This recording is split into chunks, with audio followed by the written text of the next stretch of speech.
Waking up in a junkyard, the rich girl heard the dialogue of foreigners. And after learning about the inheritance, she pretended to be dead. Hello, this is John and a new author story on my channel. It doesn't work like that. The light of day and bright light struggled to shine through the gaps in the old car tires stacked in a carelessly chaotic pile. Nancy wrinkled her nose. Her head was splitting and her mouth was dry, so dry her tongue seemed to stick to it. She tried to sit up, but her body wouldn't listen. Her muscles spasmed painfully. Where? How did she get here? Trying to remember anything but the excruciating headache was futile. The memories seemed to dissolve into a thick fog, leaving a void. Nancy looked around and could hardly believe she was in such a place. She was surrounded by piles of trash, rusty barrels, a couple of collapsed TVs from a bygone era, scraps of clothing and empty bottles scattered around the seated Cody. At that moment, she looked closer and made out two silhouettes standing by a pile of old tires. Rising on her elbows with difficulty, Nancy listened. She couldn't make out what they were saying, but the voices sounded familiar, with a slight foreign accent. "Need to be dealt with as soon as possible," one said. His voice was deep and velvety. "Papers. The inheritance. I suspect George has managed to hide everything," the other replied in a melodic and calm voice. Nancy shuddered. The words she heard caught her inheritance papers in their country. She tried again to rise to her feet, but they refused to listen to her. Rising to all fours, Nancy slowly made her way toward the pile of tires. The strangers stood with their backs to her. Their silhouettes, illuminated by the sun's rays, seemed intimidating. She lurched. Her heart pounded frantically in her chest. What had happened? Who were these people? How had she ended up here? "No need to take any chances," the man with the velvet voice said. "We need to find someone to contest the will." "It's worth researching first," the other continued, and his voice was determined to investigate. Nastina was sure exactly what they were discussing, but the word investigate made her wince. She recalled vague images flashing through her mind. Running, deafening noise, bright lights, and then emptiness. Nancy sat huddled against the tires and pondered. The whole situation seemed absurd. The inheritance. Someone had hidden the papers. What kind of nonsense was this? "We have to be careful. We've done enough damage lately," the man with the velvet voice interrupted her musings. "Don't worry. I've thought of everything," the other replied. Nancy turned pale. A clear but eerie thought suddenly flashed through her mind. They don't just want to find the documents, they want to find her. She didn't know why she had decided that, but her intuition was telling her. This situation is very dangerous. Nancy glanced at the pile of trash where old boards were lying around and hastily began to gather them to build herself a shelter. "I can't," she heard a voice that sounded closer than before. "I can't wait so long." She froze. The men were already very close. Nancy quickly scrambled away from the boards and pressed herself against the ground, trying to blend in with the debris. She held her breath. Her heart was pounding in her chest as if it wanted to burst out. "You can't leave her alive," the man continued. "Oh, come on," the amount she took was enough to permanently block her memory. "Believe me, she's safer now than ever." Nancy had no idea what these men were going to do to her, but she knew one thing: this was all very dangerous, and she needed to save herself. The girl looked at the pile of trash, then her gaze stopped on an old rusty barrel. She didn't know if there was trash in it or not, but she still decided to hide. "Don't worry, she's safe now," she heard the last words of the men before they passed her hiding place. Nancy took a deep breath and lay down on the trash-strewn floor, maintaining her natural pose. The foreigners moved closer, stood for a moment, and then one of them shined a flashlight beam in her face. "Why don't you check the policy?" one of them asked in his native tongue. "Oh, come on, I don't want to get my hands dirty. I'm ready." "I can see that," replied the other squeamishly. And Nancy lay there in the dark and damp, listening for their next steps. Nancy didn't know how much time passed before she decided to come out from behind the barrel. The sun was already setting. The sky was draped with coarse clouds. Nancy walked over to the pile of trash, looking around. The strangers were nowhere to be seen. She took a few steps forward and found herself near old wooden booths that looked more like abandoned shacks. Nancy saw a fire burning in a small iron stove in one of the booths. She cautiously moved closer and peered inside. There sat an old man in a dirty jacket. His feet were wrapped in a blanket, and he was staring at the flames. "Hello," Nancy said. The old man raised his head and looked at her. "Who are you and what are you doing here?" he asked in a hoarse voice. "IA." Nancy, she suddenly stopped talking, not knowing what to say. She didn't remember how she had gotten to the junkyard. The old man did not hurry her. He continued to look at her with unchanging calmness. "Lost, I suppose?" he asked after a while. "I don't know," Nancy answered. "I don't remember." The old man sighed and took a large cast iron pot off the stove. "Come here," he said, "and warm yourself." Nancy went to the stove and sat down on a small stool. The master poured water into the pot and put it on the fire. "You're freezing," he said, looking at her. "You must get warm." Nancy nodded and looked at the flames. The fire was crackling, casting a shadow on the walls of the booth. Nancy, wrapped in a thin sweater, tried not to look at the old tramp. She was uncomfortable with the sight of this strange, stern man. His reticence made it seem as if he knew more than he was saying. "My name is Mark Stevenson," he said at last, breaking the long silence. "Nancy Roberts," the girl whispered. Mark Stevenson nodded. "Nancy," he repeated thoughtfully. "It's a beautiful name." She shrugged and tried to get comfortable in the chair, which creaked menacingly beneath her. "What are you doing at the dump, anyway?" the old man asked. She didn't know what to say. She didn't remember how she'd gotten here, didn't remember where it had all started. And all she could remember was feeling panicked, feeling threatened, and running away. "I don't know. I really don't know," Nancy whispered. "It happens," the host said and turned to her. The tramp's gaze was intense and penetrating. He paused for a moment, as if searching for words. "I myself," he began, almost in a whisper, "have already forgotten much of my life." Stevenson stood up, walked over to a dusty shelf where rusty tools lay and old photographs in yellowed frames stood. He took one of them, rubbed it with his sleeve. "Here," he said, holding out the picture. "This is me in my youth." The photograph showed a young, trim man in a military uniform. He was smiling as he held the hand of Nancy, a pretty stranger. "That's my wife," Catherine, Mark Stevenson continued, as if talking to himself. "It was all right. I was a pilot in the sky." And then he stopped talking, as if in pain. "Then I was written off in the reserves for health reasons. I couldn't do without the sky, without freedom." Stevenson looked at Nancy, and there was a deep sadness in his eyes, but not despair. "I was bored at home. On Earth I became ill at ease, not like I used to be. Catherine was tired of me. She wanted happiness, and I didn't know what I wanted. It was like living happily ever after. George was growing up." Mark Stevenson was silent again. His face was frozen in a sad expression. "And then the disease took her. It was a tricky one. Sold everything, gave the last of it to save her somewhere. My son Johnny went to prison." Mark Stevenson took a glass of water from the table and drank it in big gulps. "I tried to save him. Of course, I hired a good lawyer to get Johnny out on parole as soon as possible. But then these men came to my house in this big SUV, and they took the house away from me because his mom lost it in a gambling game. My Johnny put my dad's house on the line. They took everything away from me.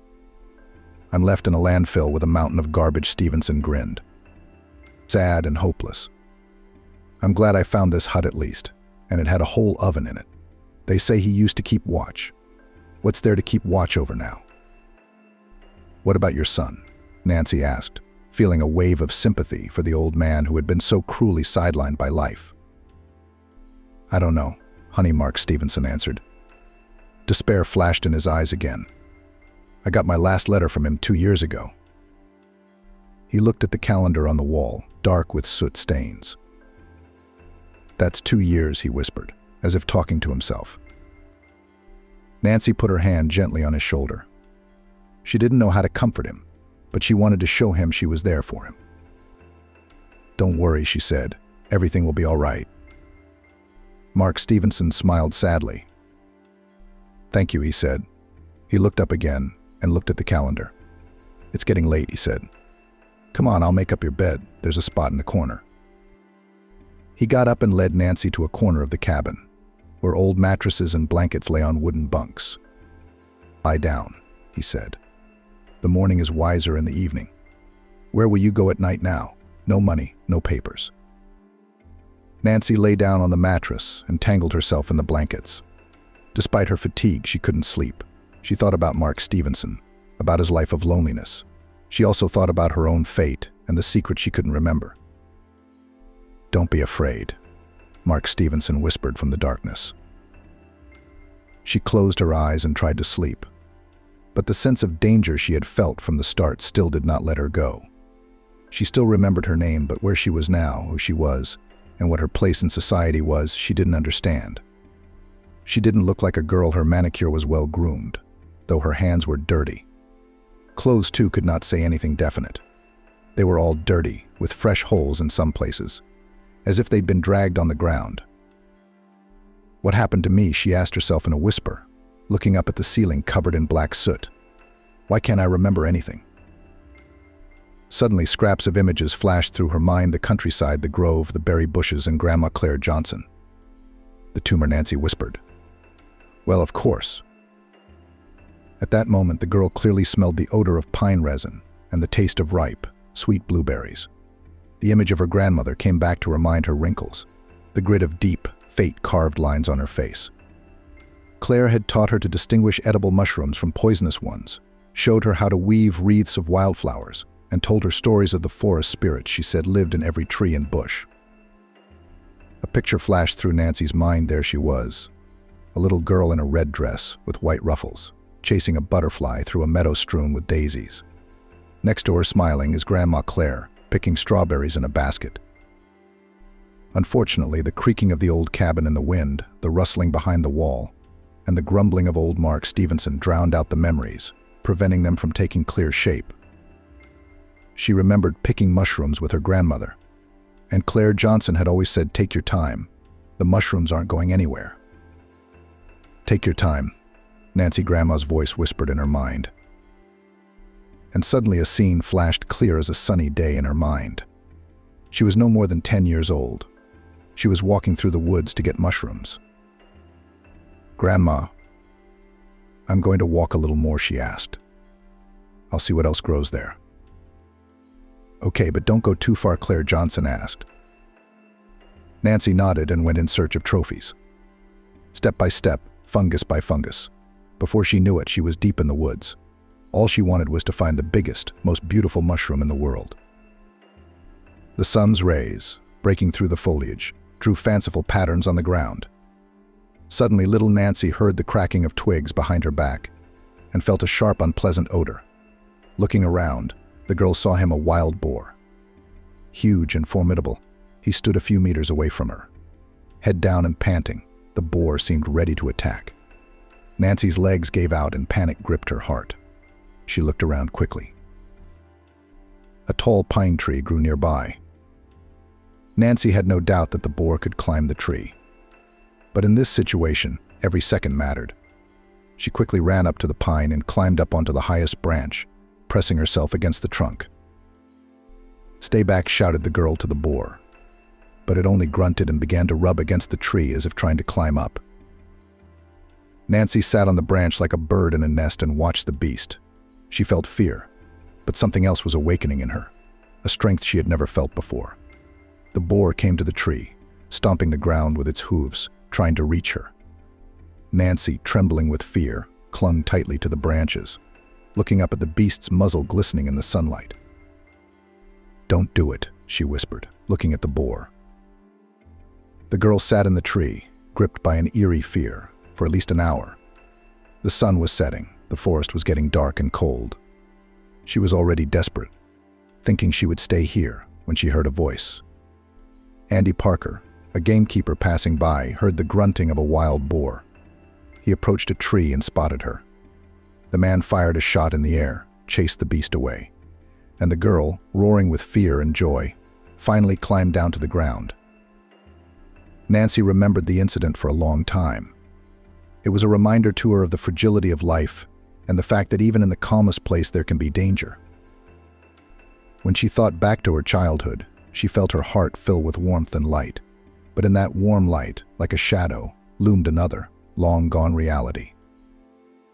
Once her parents George and Anne, tired of desperate poverty, decided to go into business for themselves. They sewed overalls, the kind worn by workers building new homes, factories and roads, and then sold them. Nancy remembered helping her mother color the fabric as a child, and watched with bated breath as her father worked wonders on the sewing machine, turning pieces of fabric into protective suits. Lying on the stiff homemade couch, she remembered another incident involving her parents. She had been 8 at the time. She and her mom had gone to the store. In the children's department, among the various goods, Nancy noticed a beautiful doll with blue eyes and pink bows. She asked her mom to buy one, but she refused, citing that they needed to save money because they had a lot of debt. Nancy was upset, of course, but her mom promised to buy her a doll later. But she never got a toy. And that incident is forever etched in her memory. Nancy, tangled in an old woolen blanket, lay on the hard couch, tears slowly rolling down her cheeks. She still remembered Daddy proudly showing her the first costumes he and Mommy had made, as if they were cloth toys. They were lying on a cot in their small apartment, fulfilling a dream. "Look, Nancy," George said, hugging his daughter. "This is our future." Anne smiled, stroking her husband's arm. There was a spark of hope in her eyes. Nancy smiled too, but couldn't take her eyes off the pile of costumes, as if expecting those were about to come to life. Since then, life had been a whirlwind. My parents worked non-stop. Orders poured in one after another. A second machine appeared in their small apartment, then a third, then a fourth. Nancy couldn't remember the last time she'd seen her father without a sewing machine. He had become like a robot, putting all his thoughts and energies into the business. "When do we get a vacation?" Nancy asked. Once, tired of the constant hustle and bustle, Anne sighed, stroking her daughter's head. "Soon," she answered. "Soon we'll have enough money, and we'll live in a big house with a big garden, and you'll be able to play all day long." Nancy wanted to believe it, but doubts gnawed at her from within. She saw how hard it was for her mother. She was getting sick a lot, but she kept working. Early one morning, Nancy woke up to a strange noise. She went out of the room and saw her mother lying on the floor, clutching her chest. "Mommy, Mommy," she shouted, rushing to her for Kosheliva. Nancy looked at her daughter with unseeing eyes. An ambulance had been called. "Honey," she whispered, "don't be afraid." Although the doctors came quickly and helped her, it was too late. Her mom died in the hospital before she could live the happy life she'd dreamed of. Nancy was left with her father and grandmother. George Williamson withdrew into himself, didn't talk, didn't smile. He just worked and worked and worked, as if he wanted to forget the pain that was eating away at him from the inside. One day Claire Johnson suggested that Nancy go to a fortune teller. "Let's go to Agafia Fedorovna," said Grandma, holding in her hand a small icon. "It's worth a lot. She will help us for sure." Nancy didn't want to go there, but grandmother insisted. They came to a small wooden hut on the outskirts of the village. It was dark and stuffy. A candle was burning on the table. Across from her sat an elderly woman with gray hair gathered in a bundle. "Hello," Nancy whispered, not taking her eyes off the fortune teller. "Hello, my dear," replied Grandma Agafia. "I know why I've come. Your mother didn't die of her own accord. From greed. She wanted to earn a lot of money, but she couldn't find happiness. And what will happen to us now?" "Will it be hard?" Nancy asked. "It's going to be hard," the fortune teller replied. "But you'll get through it. Just remember, Nancy, never trust strangers, especially those who speak a different language. They will bring trouble with them." Nancy looked at her grandmother and nodded, not knowing what was happening. Agafia shook her head and, breaking into a cough, extinguished the candle, letting the guests know that the reception was over. Nancy ran out of the hut, devastated and frightened. Deep down, she didn't believe in the words of some schoolgirl fortune teller, but she couldn't shake off the fear she felt. A few days later, she was sitting in her room reading a book. Raindrops were pounding on the window. Daddy was working in the workshop as always. On the table was a black-framed picture of Mommy. Nancy took it in her hands and ran her fingers lightly over her face, as if wiping away invisible tears. "Mommy," she whispered. "I'll never forget you." Days stretched on, each one similar to the last. George Williamson also worked tirelessly, and Grandma spent her time caring for Nancy and reminiscing about what Anne had been like. The girl tried not to think about the loss, and did what brought her peace of mind, helped her grandmother in the household, read books, walked in the woods, picking mushrooms and berries. Sometimes she remembered the words of fortune teller Agatha Ferguson, but tried to push away the anxiety.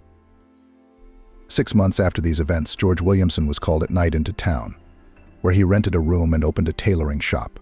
The city greeted them with noise, the smell of exhaust fumes, and a fog that enveloped everything around them. Nancy looked around in surprise and could not believe her eyes. In the village, life flowed leisurely. Everyone knew each other. The whole village was like a single organism. But here life was boiling, bustling. Everyone was in a hurry to get somewhere, not noticing the people around them. "What do you think, Nancy?" asked her father, stopping the car at the entrance of an apartment building. Nancy shrugged her shoulders. "I don't know what to say." "I don't know," she whispered. "You'll get used to it," he replied, putting his arm around her shoulders and helping her out of the car. There were many rooms in the apartment, but they were all empty, cold, uninhabited. Her father had taken a place on the top floor on purpose, to be away from the hustle and bustle. "We'll be fine here," he said, walking into the living room and sitting down on the couch. Nancy looked around. She didn't like this apartment. It was gloomy, empty, cold. "Where's my room?" she asked. "Room? You have 2, replied her father, smiling. "One for resting, the other for studying." "Good, I'm happy with that," she replied. Dad went into the kitchen to make tea, and off to school Nancy went. After a few days, she was very awkward and at the same time curious. There were many children of her age at school, and everyone was different, not like in the village, dressed in fancy clothes, but laughing and joking a little. Nancy felt like a stranger. "Hi, I'm Nancy," she said, walking up to a girl with long hair who was sitting alone on a bench outside the school. "Hi, I'm Catherine," the girl replied, smiling. "Do you go to this school too?" "Yes," the girl replied. "I'm in 5th grade." "Oh, me too," cool Nancy replied. "Do you want to go to the cafeteria across the street with me?" "Come on," Catherine replied. In the cafeteria, Nancy had her first taste of pizza. "So delicious," said the girl, smiling. "The pizza here is really great," Catherine agreed. After lunch, they went to class. As it turned out, they were in the same class. Nancy sat at the last desk. She was uncomfortable sitting alone. "Can I come with you?" she asked Catherine, who was in the first desk. "Sure," she agreed. From then on, Nancy had a friend in town. Daddy was already working without a day off. He was making a lot of money, but he was still often sad. Probably couldn't get over the death of his wife.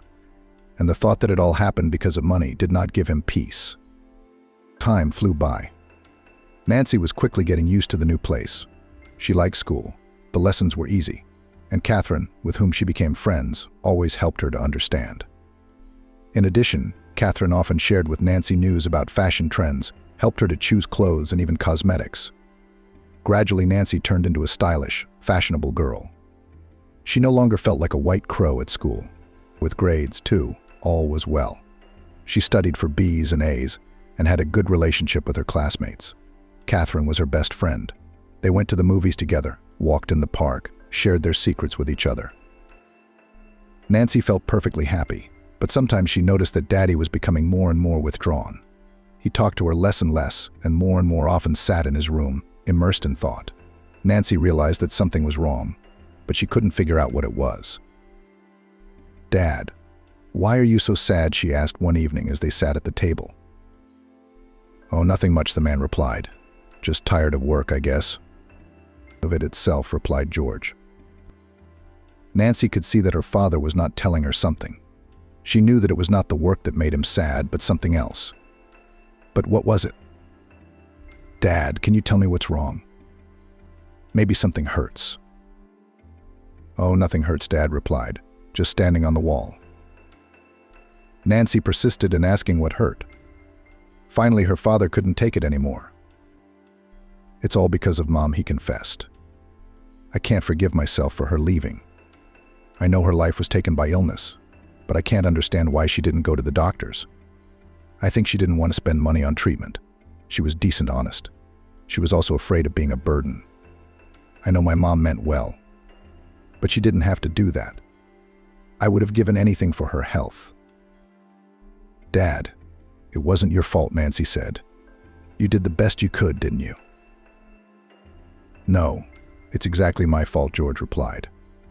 I shouldn't have worked so hard and given so little time to my family. But don't be sad. It's all gone now. You can't bring back the past. You can only move on and try to be happy, objected the daughter. You're right, Nancy replied the father. I'll try. I love you, Dad, she said. I love you too, George replied and hugged her. But his daughter felt sorry for him, the same sadness still in his eyes. Time flew by. Nancy graduated from high school with honors and entered the university. She chose journalism as her major. She also studied foreign languages for personal development. Frankly speaking, she always liked writing and dreamed of becoming a famous writer. New friends and new interests appeared at the university. She participated in student competitions, wrote articles for the newspaper, and became famous in university circles. But sometimes Nancy still felt lonely. She missed her father. George still worked weekends and had little time for her. Nancy called him often, but he said he didn't have time. Dad complained that he had a lot of work to do and said he'd be here soon, but he never did. And then Dad had a woman of fatal beauty, Natasha, who came from abroad to his homeland about a year and a half ago. And it was as if Dad was replaced, like a man of age, but fell in love like a boy. Natasha was only 10 years older than Nancy. It's not for nothing they say, a graybeard is a graybeard. A graybeard is a graybeard. The wedding of George and Natasha was solemn and colorful. The groom, who was not old enough, was happy, literally glowing with joy. Natasha was wearing a spectacular dress of champagne color, which gracefully encircled the figure, a slender figure. She had long black hair, a beautiful oval face, and clear blue eyes. Deep down, Nancy was happy for her father. Natasha's relatives from abroad came to the wedding. They communicated in their own language, but Nancy understood them and tried to participate in the conversation. Nancy, how do you like my relatives? Natasha asked her in a strange way. Very nice, Nancy replied. But I don't speak German very well. Don't worry, Natasha replied, I'll translate. The guests danced to live music, drank champagne, and partied. George Williamson was happy and felt young and strong again. He was ready for a new life, a new chapter in his story. Nancy, she turned to her daughter. Thank you for coming. I'm so glad you're here. I'll always be here for you, Daddy, Nancy replied. You know that. I love you very much. And you, too, Nancy replied and hugged him. At that moment, she thought he had finally shed the weight of sadness and pain left behind by his mom's passing. After the wedding, George and Natasha moved into a beautiful house on the outskirts of town. They had a large garden, a swimming pool, but unfortunately his father was never able to give up his endless work, and therefore still as little time to spend with his family. Nancy understood that her father had a lot of things to do, and she knew that sometimes he couldn't just drop everything and come over. But still, she was sad. She wished Dad would just call and talk to her. Nancy tried not to dwell on how lonely she felt. Trying to find solace, she went to her studies. Student life was full of events, lectures, seminars, internships, meetings with the student creative group, concerts, theater productions. Sometimes Nancy really forgot that she was alone, especially when a friend appeared. His name was Sidney. He was a few years older than Nancy, but they shared a common passion for literature. It's strange, Sidney once told her. You write so beautifully, but all the time with a kind of sadness. But everyone has a little sadness, Nancy replied. Everyone has their own reasons. But you're doing fine, said the boy. Not really, she replied. I had a mom, but now she's gone. I'm sorry, Sydney said. Let me help you finish your story. You're very kind, but I don't want to hurt Daddy. I still hope he'll make time for me. Don't be so naive, Sydney said. You're an adult. I know he's busy. I just miss his attention.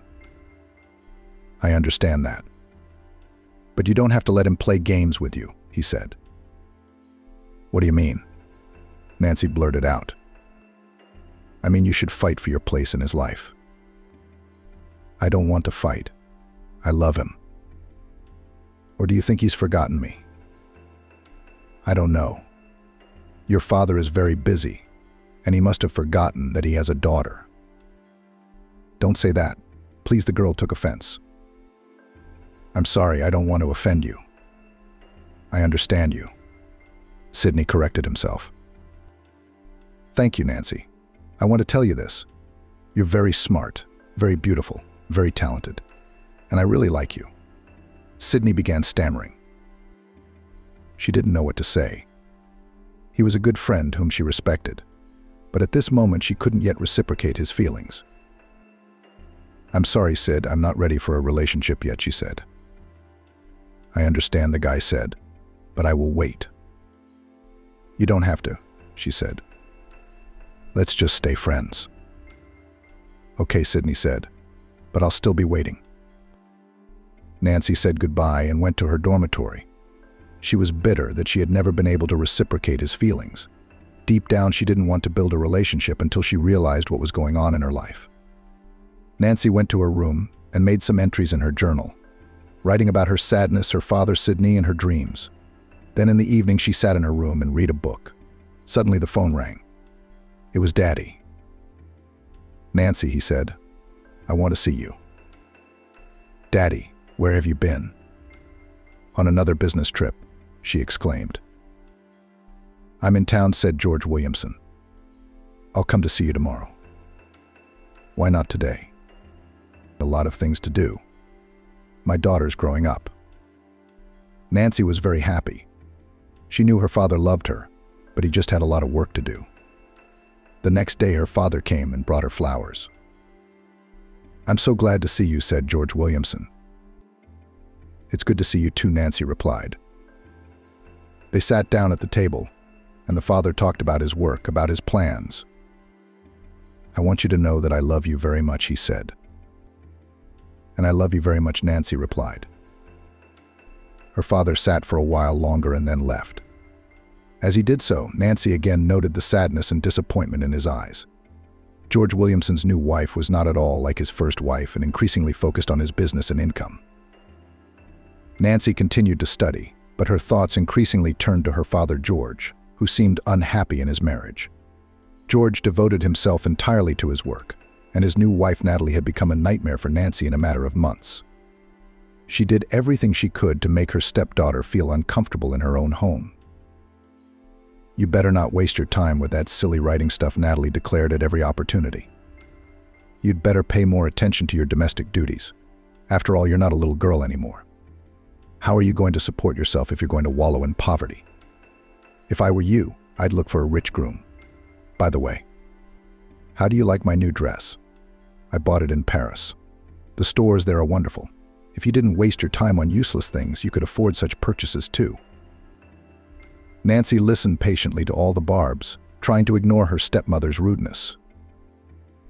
I know you can't understand me, but I won't give up. I will study, and I will get my way, Nancy answered. And she really didn't give up. Nancy studied hard, wrote stories and articles, and gradually her talent began to bear fruit. Soon she published her first story in the newspaper. Nancy was very pleased that her work was appreciated. She began to write and publish more often in various publications, and received an award for the best literary creative projects. However, her joy was overshadowed by thoughts of her father. Seeing that he was not in good health, Nancy was very worried, but her father denied the problems in every possible way. Don't worry, daughter, he would say over the phone. I'm doing fine, I'm strong and healthy. And you don't forget to study. Finish university. I love you very much. Nancy, however, saw that her father was tired, coughing more often, having painful attacks, and complaining constantly of headaches. One day she came to visit him and saw that he was no longer able to handle his daily chores. "Daddy, what's wrong with you?" Nancy asked anxiously. "Do you look so bad?"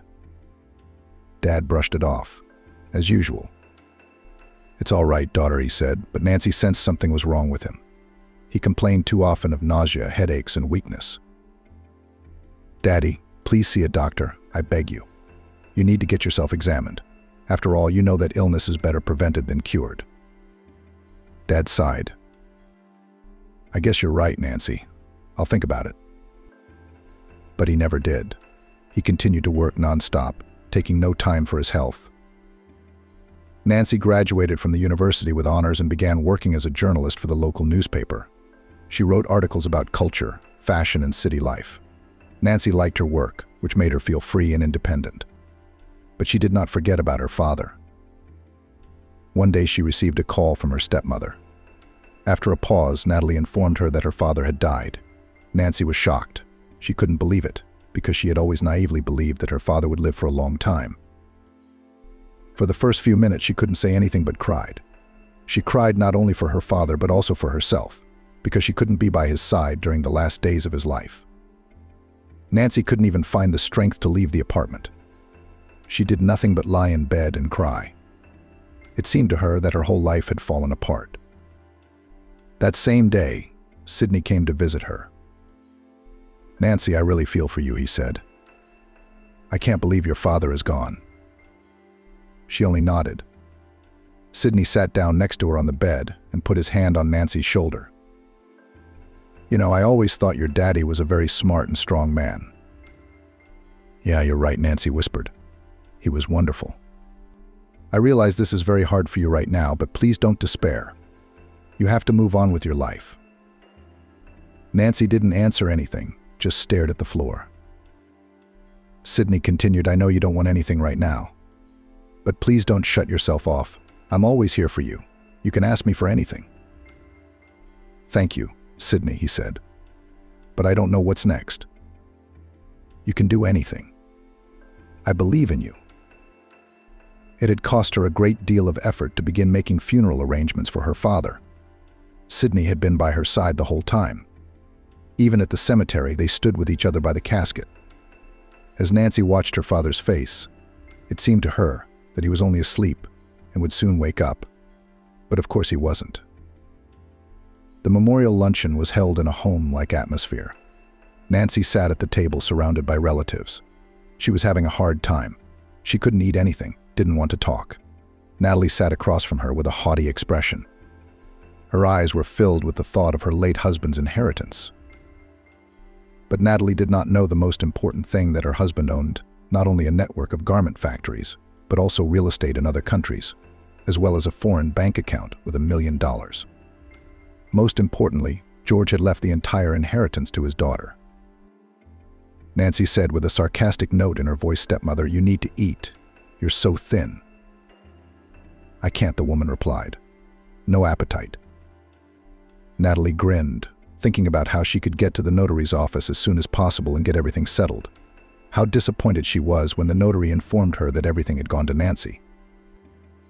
Meanwhile, after the funeral, Sydney led the girl to her room and himself stayed in the living room looking through the newspapers. He soon noticed an article that a prominent businessman was missing in town. It indicated that the businessman was a cousin of George Williamson, and his disappearance could be connected with unknown criminals. At that moment, Sydney thought anxiously of Nancy. He could not leave her alone in such a situation. "Nancy, I've been thinking it would be good if you came to my place. You need some quiet time right now," Sydney said. She declined, replying that she would stay at her place. "I understand," Sydney agreed. "But at the same time, I'm very afraid to leave you alone. I'll get someone to watch you." Nancy sighed and said she needed to deal with her father's death. Sydney left the room and called her stepmother, Natalie. "I think it would be best if Nancy came with me," he said. "I don't care," she replied in a cold tone. "She's a grown girl. Let her decide where she wants to go." Sydney sensed that Natalie was trying to avoid responsibility again, Realizing that there was no deal to be made with her, he decided that he would look after Nancy on his own. Sydney spent the night in the living room while the girl slept in her room. In the morning, he decided to talk to her again. "Nancy," he said, "I really want to help you. Well, tell me, what can I do for you?" Nancy looked at him with sadness in her eyes. "I don't know. I just need time," she replied.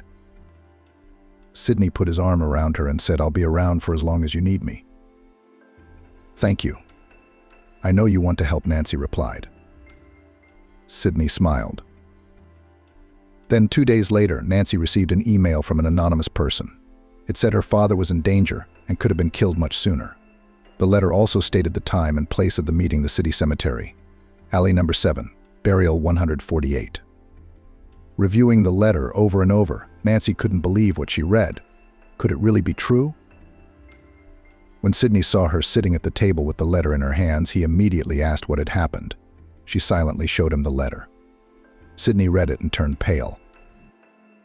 "Nancy, I don't think you should go in there. It could be a trap. Maybe you'd better call the police," he said. But Nancy only shook her head. In the back of her mind, she had decided at once that she could manage on her own. Sydney begged her to refuse, but she was firm in her decision. "Nancy, I'm very afraid for you," Sydney said. "I don't want anything to happen to you," Sydney said. "I know, Sydney. But I have to do it anyway. I'm a journalist, after all." "Or have you forgotten?" Nancy replied. Sydney shook his head, still not believing that she would actually go to the cemetery alone. All day long, time dragged slowly. Finally, by the appointed time, Nancy approached the cemetery. Finding the right spot, she looked around: no one. She breathed a sigh of relief. Nancy stood alone for a few minutes, thinking about something of her own.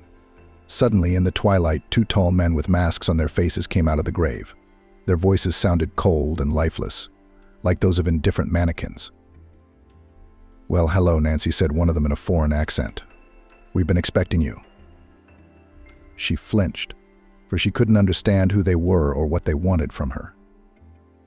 "Who are you?" she asked with alarm in her voice. "We want to talk to you," the other man replied. "There are some questions." Nancy stepped back. She felt trapped. "Stay back. I'll get help," she exclaimed. The strangers grinned and took a few steps toward her.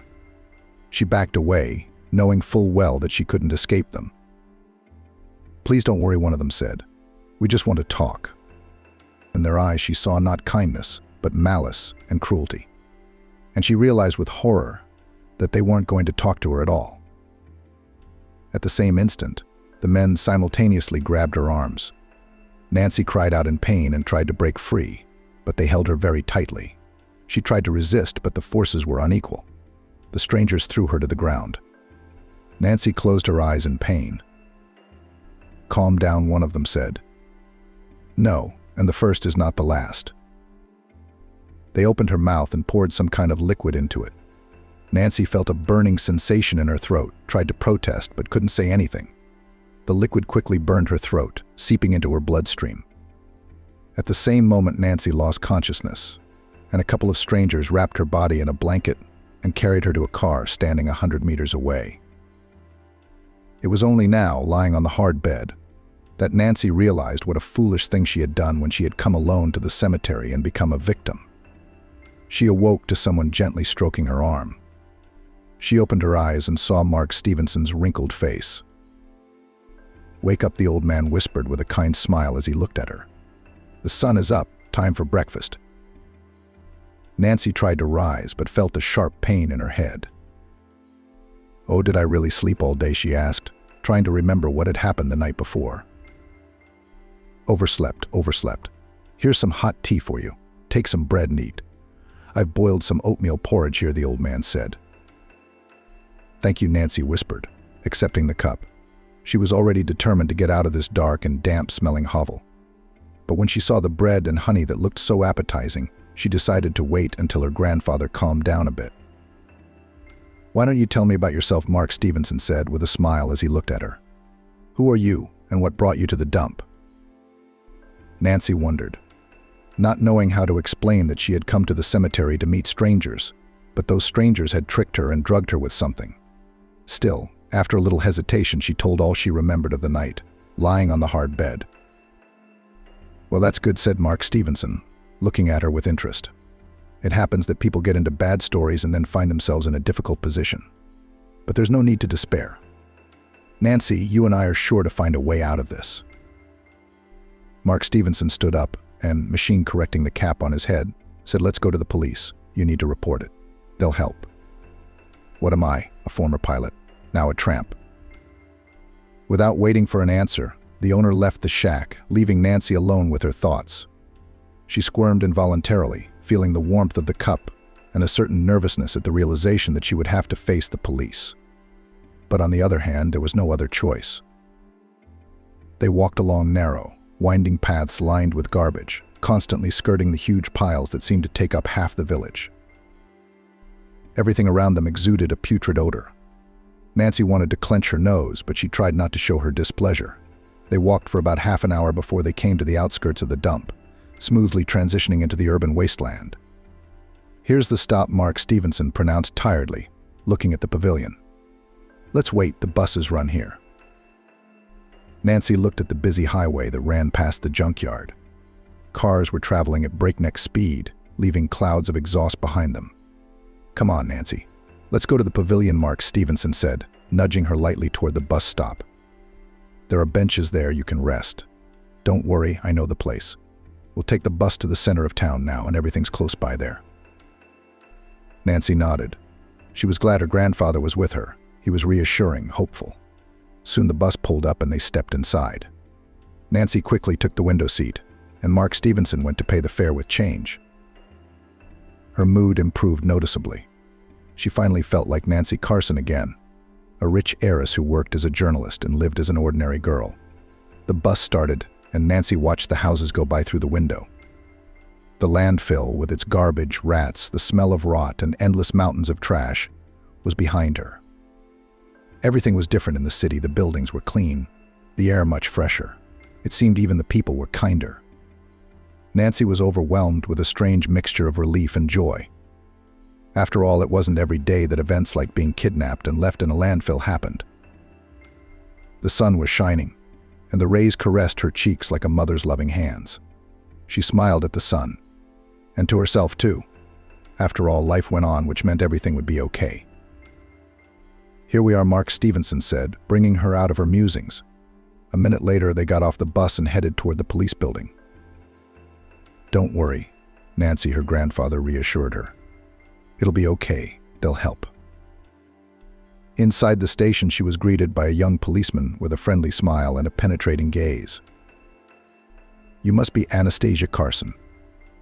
"That's a familiar face. Just saw it in the orientation," he asked, extending his hand. "Where's your fiancé, Sydney, waiting for you already? He's got everyone on edge. A scandalous fellow, I'll tell you that." Nancy was taken aback. And then her boyfriend came out in person. "Sydney," she whispered, not believing her eyes. Sydney put his arms around her and pulled her close. "I've been here for the last hour," he said. "Reported you missing. Officially, it was supposed to be a 3-day wait, but I insisted. Anyway, hot on the trail, they figured out who sent you the letter in the mail and who kidnapped you from the cemetery, and tried to eliminate you by leaving you at the dump." "And who is that?" asked the question that had plagued her all along.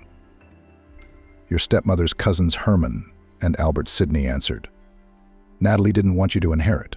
Called them from abroad. She thought it would be easier to get rid of you than to try to divide the estate through the courts."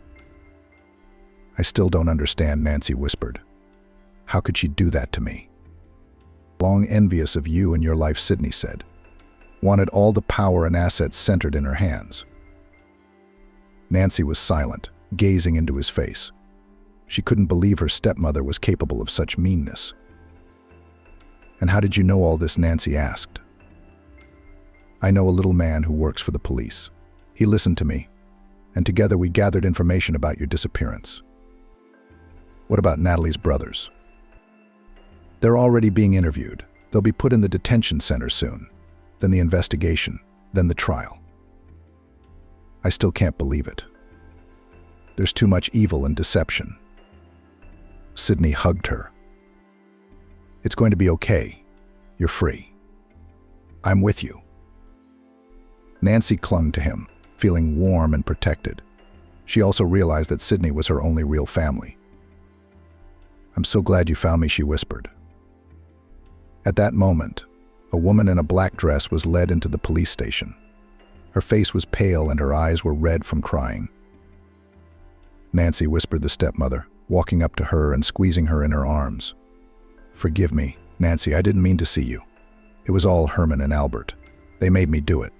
I didn't know it would turn out this way. They just promised to scare me a little. But Nancy didn't believe a word of it, especially after the investigation had revealed that it had been her stepmother, who had added a drug to the late George Williamson's food, an overdose of which could cause cardiac arrest. Nancy looked at her with emptiness in her eyes. Natalie, who for so long had pretended to be caring, loving, who pretended to care about Nancy's well-being, actually wanted her dead. And all these years her stepmother had hidden her greed, her perfidy under a mask of virtue. As if reading her thoughts, Sydney pressed her hand against his. You don't have to believe her, he said firmly. All the evidence has been gathered. Her lies won't help. He understood her and pulled her close to him. Sydney, Nancy whispered as Sydney held her hand and led her toward the exit. You don't know how grateful I am. You saved me. Come on, he smiled. You know I'm always ready to help. I know, Nancy said, tears welling up in her eyes. And I love you for it. I love you too, Sydney replied, taking her hand gently. The sun was already at its zenith, painting the rooftops and sky in bright colors.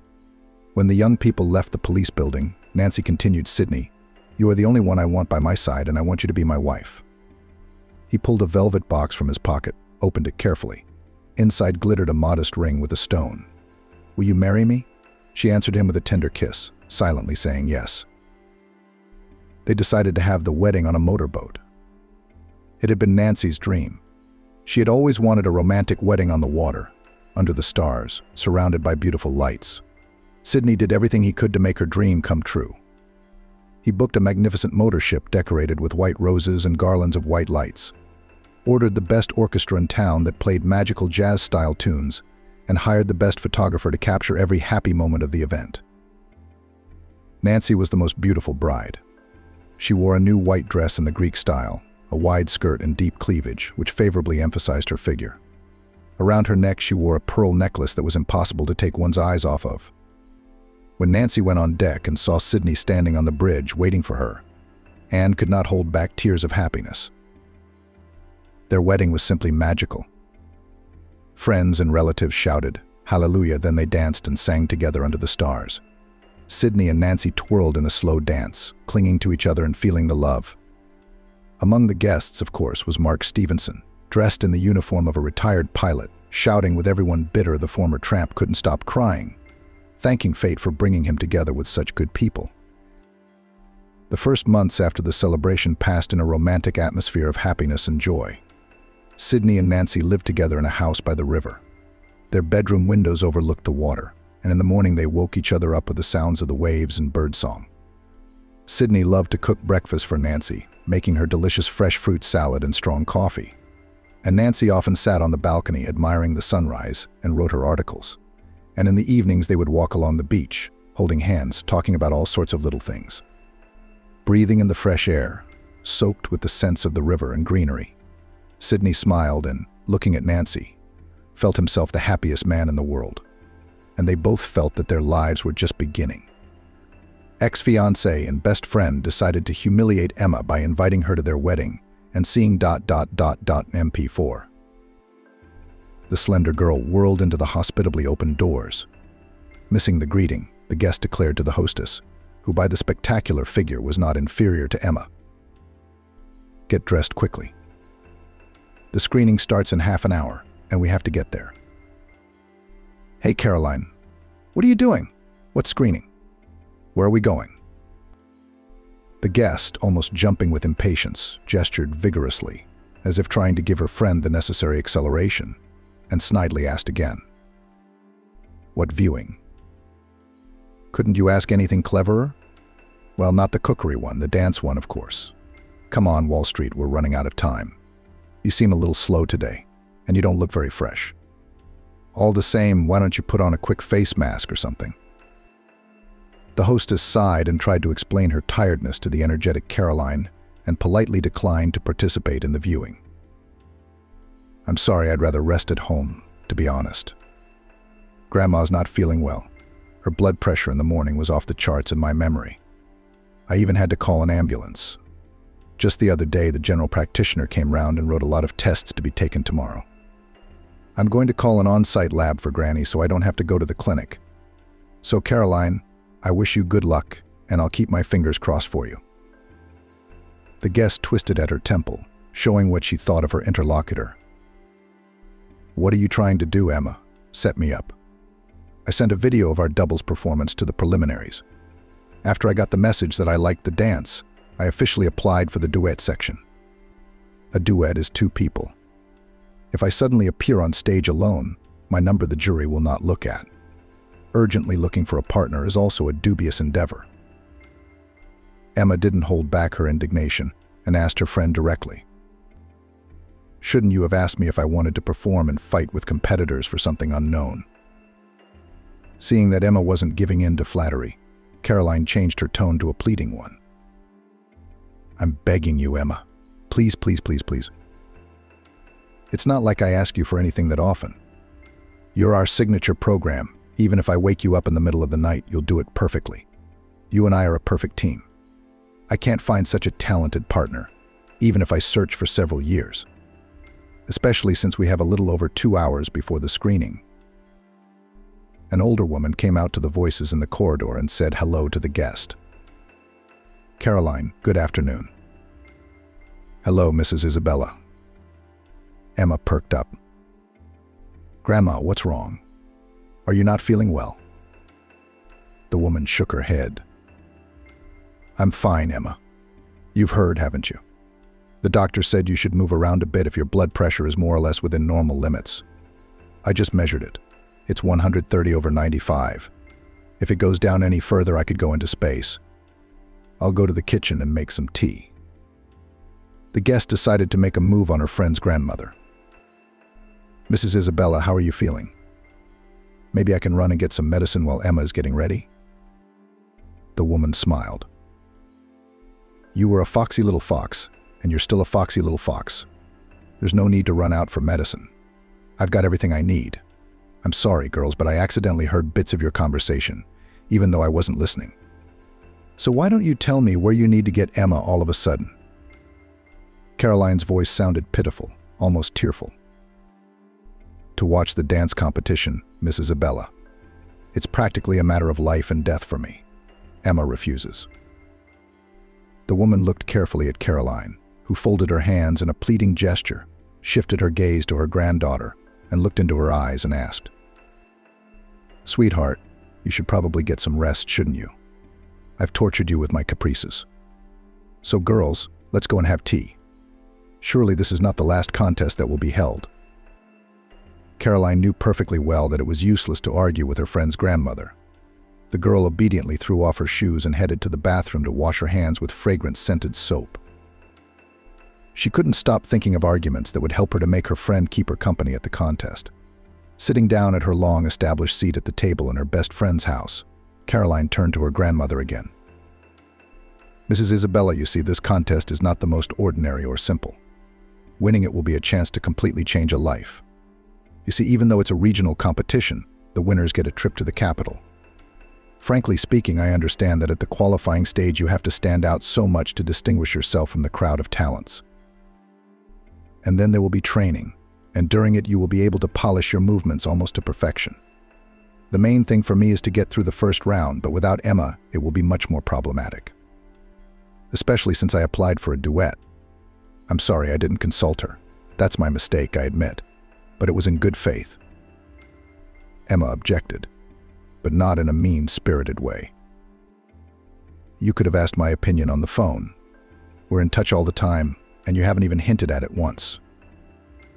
Feeling that her friend was not angry, Grumbling only because she was a little hurt by her arbitrary decision to participate in the contest, Caroline continued her persuasion. "Mrs. Isabella, you must understand that Emma has nothing to lose by going to this screening for fun. If she doesn't like the idea, if she doesn't want to compete, then she doesn't have to do it anymore. I promise that after successfully passing the qualifying round, I will not insist on anything. I'll swear on anything. I just want to get through the auditions. Please, Mrs. Isabella, let Emma come with me. Look how much better she looks already. She's got that tea blush on her cheeks, hasn't she? Help me out." The girl turned to her friend. Caroline was a persistent persuader. Emma trembled and looked at her grandmother and asked, "Are you actually feeling well, or are you just trying to make me feel better?" The woman smiled.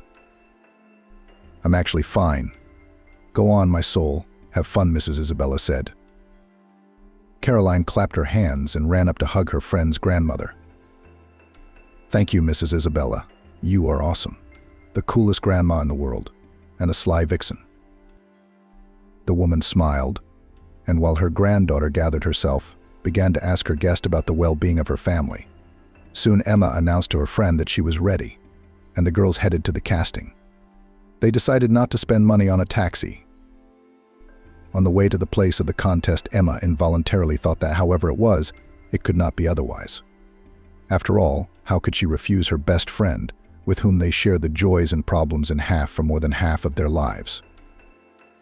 The girls met at a children's sports camp. They were in different squads and almost did not communicate, but having gone through a curious situation, they became best friends. It was a passion for dancing that first became a reason for heightened competition, and later brought them closer due to a similar level of wealth. The parents of the girls were about the same level and could afford to pay for an expensive hobby.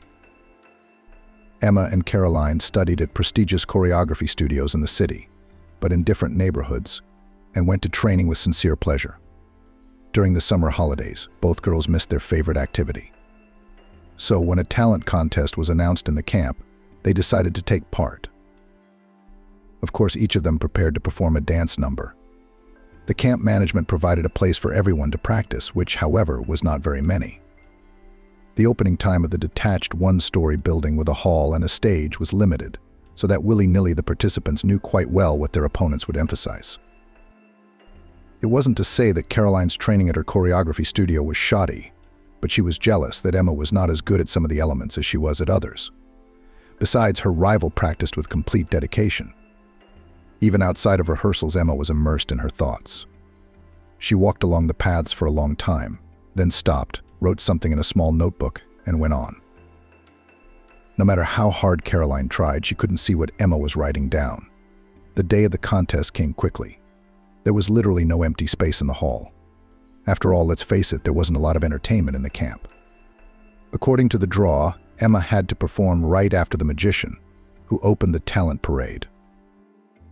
Going on stage, the girl brilliantly began her performance to a song familiar to everyone. However, as soon as the first lines of the second verse were heard from the speakers, the music stopped and silence hung in the hall. Only the girl on the stage behaved as if nothing had happened and continued her dance. She, as well as before, managed to look into the hall so that it seemed that she looked into the soul of each spectator. Emma's lips moved slightly. Apparently, she was still humming the song softly, helping herself not to get lost in the dance. It was fantastically beautiful. The silence was suddenly broken by a lone voice coming from somewhere in the back rows, blasting the popular lines out loud. The unknown soloist was then joined by other audience members. Soon almost the entire auditorium, including not only teenagers but also a good portion of the staff, picked up the familiar lines. One of the contestants, who was standing with a guitar backstage waiting for his entrance, began to strum the melody on the instrument. As Emma performed, she made several deep curtsies to each side of the auditorium, as if there were nobles there, as well as to her unexpected musical accompaniment backstage. Smiling, she sent air kisses to everyone, at which point the applause started. As a result, the first prize was awarded to Emma. The silver prize winner was a young man who played the guitar perfectly and won many hearts. Third place honors went to Caroline. She didn't seem upset. She found the strength to congratulate those who had beaten her. thanking the judges and the audience. That night, after lights out, Caroline went to Emma's cabin and called her in to talk. The winner did not refuse. At Caroline's suggestion, they went to the dining room so that, she said, they could not be overheard by curious neighbors, and sat down on a bench. The silence lengthened and Emma asked, "Well, what did you want? Speak quickly, because I'm tired and I'm falling off my feet." "Anyway, I just wanted to admire your performance. You were great, you were great. You handled an unusual situation very well. Didn't get confused and danced everything without a hitch." Emma was pleased to hear the praise from a peer who knew about dancing, and she confessed, "In general, it's not really my merit. Our coach once told us that at any level of competition you have to be ready for anything." She gave an example of how once at the World Figure Skating Championships in the early 70s, one of the pairs competing for the Soviet Union found itself in a terrible situation. The musical accompaniment during the program simply switched off. However, the Soviet skaters continued to perform the elements as if nothing had happened. The secret was that they were practicing differently at the insistence of their coach. The whole pattern of the dance, or I don't remember exactly how they call the sequence of elements, was subordinated to a strict rhythm, calculated by seconds. And the absence of music in the middle of the performance was not a disaster. Of course, it was much more difficult for them than for me today. Can you imagine the difference in the scale of the competition? Plus, no one was singing along. I had that inspirational example in mind today too, and the incredible support from the audience was palpable. Caroline was thrilled. Originally, when she challenged her rival to a meeting, she just wanted to know her secret. Now she decided to become her friend. Emma accepted the offer to communicate. They exchanged what they knew, and even came up with a few dance routines to perform at the Parents' Day. The girls came up with a little number and drew a flurry of applause. Upon returning to town, the girlfriends continued to socialize. Caroline even went to the studio where Emma trained. As they grew up, slim, young, perfectly dancing beauties invariably attracted attention at discos. The girls together entered the Institute of Culture and managed to reach the equator, when the happy, quiet life of Emma collapsed overnight. Her parents were killed in the family car. As soon as they had driven a little away from the car park at the shopping center, the car flew into the air. The doctors were powerless to do anything. The girl was saved only by the fact that she was not feeling very well that day and stayed at home, not going shopping with her parents.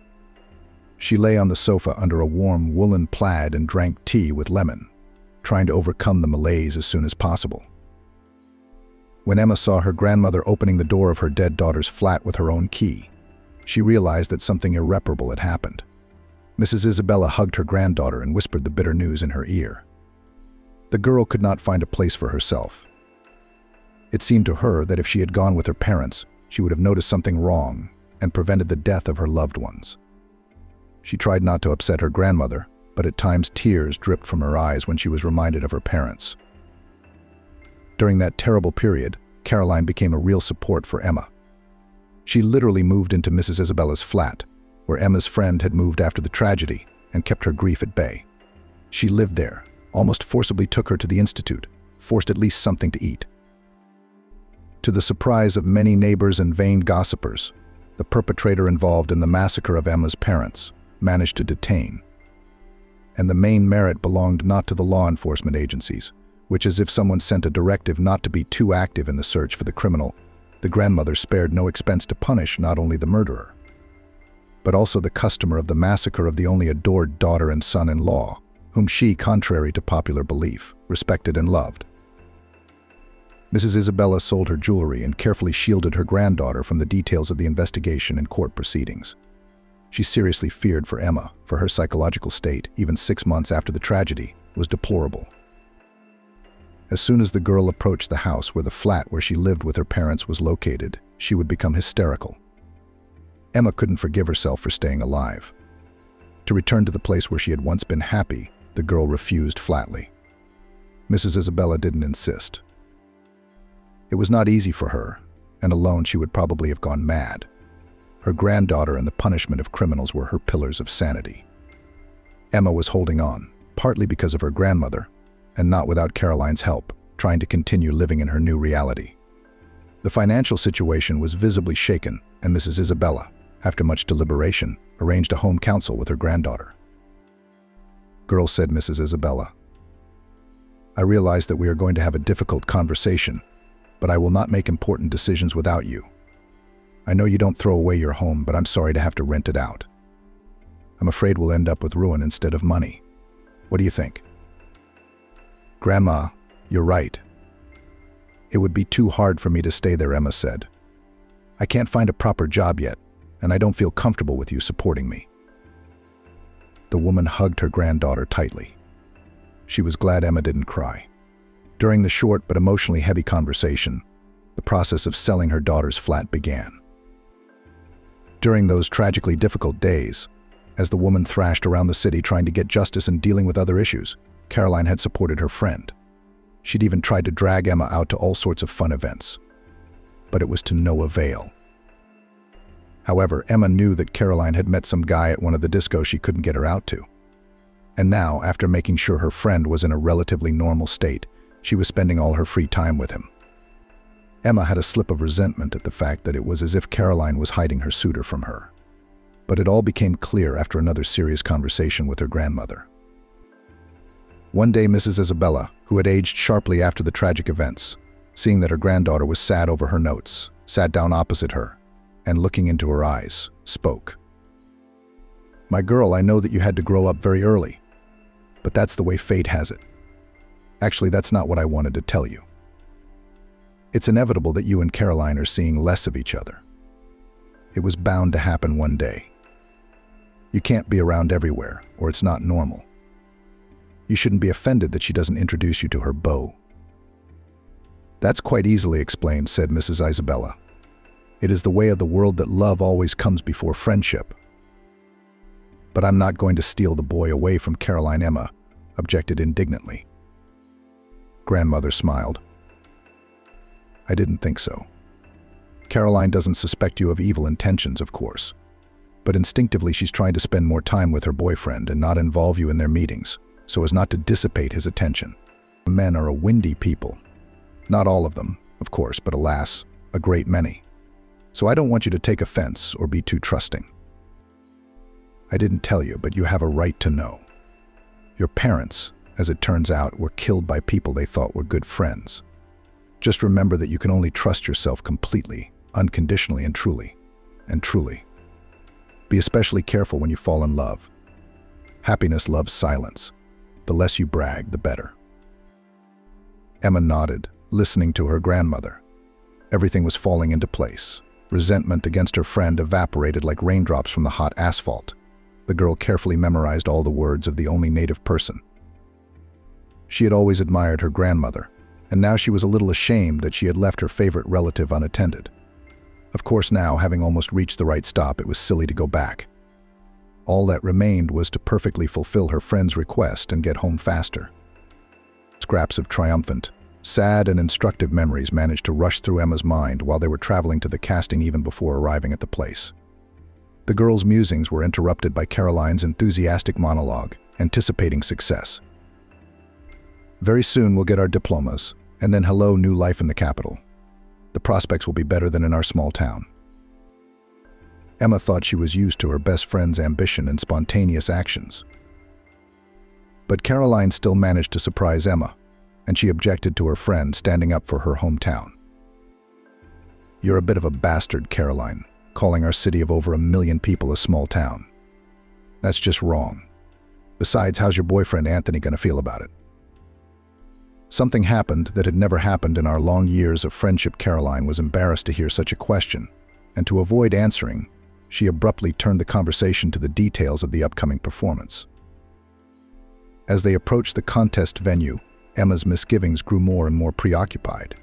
Judging by the fact that the queue to the old building, which had once been a cinema, was stretched out in a thin snake almost halfway, long delays were becoming obvious. Two things: firstly, the competition looks like it's going to be tough, and secondly, the casting is not organized in the best way. However, after the girls stood for about an hour amongst similarly eager to become famous in the field of dance, the queue suddenly began to move a lot faster. When Caroline and Emma finally waited their turn to perform, it became clear what the reason for this sudden acceleration was. They had barely had time to perform a couple of moves when the person sitting in the center of the jury table shouted, "Well done. Bravo. That's enough. Wait. In the next room, we need to discuss the concept of further development of your duet. There's water, tea, healthy sweets. Get some rest. You'll be invited to an interview later." Emma didn't care, because she had agreed to participate in the very initial stage at the insistence of her stubborn friend. But Caroline's hands were almost trembling. She was afraid to hear that the project didn't need a dance duet. Emma, sensing Caroline's excitement, whispered softly, "I think I've accomplished my mission. Now I can refuse to participate in the competition, so as not to take the place of girls who dream of getting into the project." Caroline's heart was relieved, and she entered the improvised waiting room with the good mood provided by her best friend's support. The building used to be a cinema, as it had been when it was built, but it had been a cafe. So in a fairly spacious room that already held about 15 lucky people, Caroline and Emma had no trouble finding a seat for themselves. The atmosphere was nervous. The pretty middle-aged brown woman who was in charge of distributing supplies and keeping order was smiling sweetly at the contestants, pouring tea and water, offering candy and something that looked like homemade marshmallows. Emma refused the treats. Caroline, on the other hand, politely thanked the woman whose name Mia was on her jacket and enjoyed the sweets and tea. Sipping her drink, she whispered to her friend, "Why are you shy? This very Mia is here, as I think, for a reason. She's probably looking at the contestant's character. Whoever's rude to her is not going to make it past the qualifying round. Again, look how she looks at everyone carefully, especially if the girls sit in companies. In dance groups, like an astronaut, psychological compatibility is important. So she notices which group is more promising to form." Emma marveled. "But you, Caroline, you're just a consummate strategist." The girlfriend smiled. "That's just the way it is. You just don't know how much I want to get out of here and go to the capital. Parents constantly nagging, study better. Do not go out late." Emma kept silent to keep from crying. She would have been happy to be told what to do by her mom and dad. Emma missed the times when the whole family was together. Thankfully, Emma's painful conversation was interrupted. An acquaintance from the dance studio came over to the girlfriends and they chatted for a while, reminiscing about the past. The conversation helped them forget a little about the tense situation. The number of contestants in the hall did not decrease, and those who went to the room for the interview were replaced by new ones. Soon an old maid of Caroline and Emma's was called in for an interview, and the two of them were called into the room next. In the room, sprawled on the sofa, half reclining, half sitting, was a man who from the first moment had made a most unpleasant impression on Emma. In a manner looking down on the girls from below, though looking upwards, he, slightly stretching his vowels, said, "I am the producer of this project. My name is Anthony. I have to be honest, I've been watching you move on the online camera, and it's impressive. You have a great duet, such cohesion, such harmony, and such plasticity. It's like you're moving without tension. I can see that you're enjoying your performance, and that's very much appreciated. In general, I am ready to make you a unique offer right now to employ you in a capital club. At first, of course, there will be a trial period, but all the tips are yours. Of course, you'll have to learn a little bit. We have our own specifics in our establishment, but I think you girls are talented, capable, and will easily cope." Emma couldn't contain her surprise. What, I wondered, would be a tip for a female member of a dance troupe? Caroline, who already had a picture in her mind of being applauded in a huge hall in the capital, suddenly thought about her friend's reasonable question. Anthony laughed nervously and explained, emphasizing the age of the contestants. "And it seems that minors were not allowed on our casting. So where did this naivety come from all of a sudden? Or do you want to break comedy here, batting your eyelashes? We'll have to dance at the club. The customers there are generous and hot." The producer never called the job what it probably was. But Emma realized she needed to get out of that room as quickly as possible. Taking Caroline under her arm, the girl correctly said goodbye. "I'm sorry to have taken up your time, but we have to go." In contrary to fears, neither Anthony nor anyone else held the girls back. They walked quietly out of the former cinema building into the street. The always cheerful Caroline sank back, realizing that she'd almost got herself into trouble. Emma cheered her up. "Don't worry, there'll be some proper auditions. In the meantime, let's get a taxi. I'm really worried about Gran."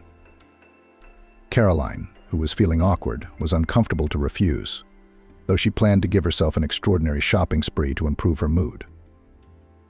While the girls were in the taxi, Emma asked, "Let's not scare my grandmother with the truth about this fake casting.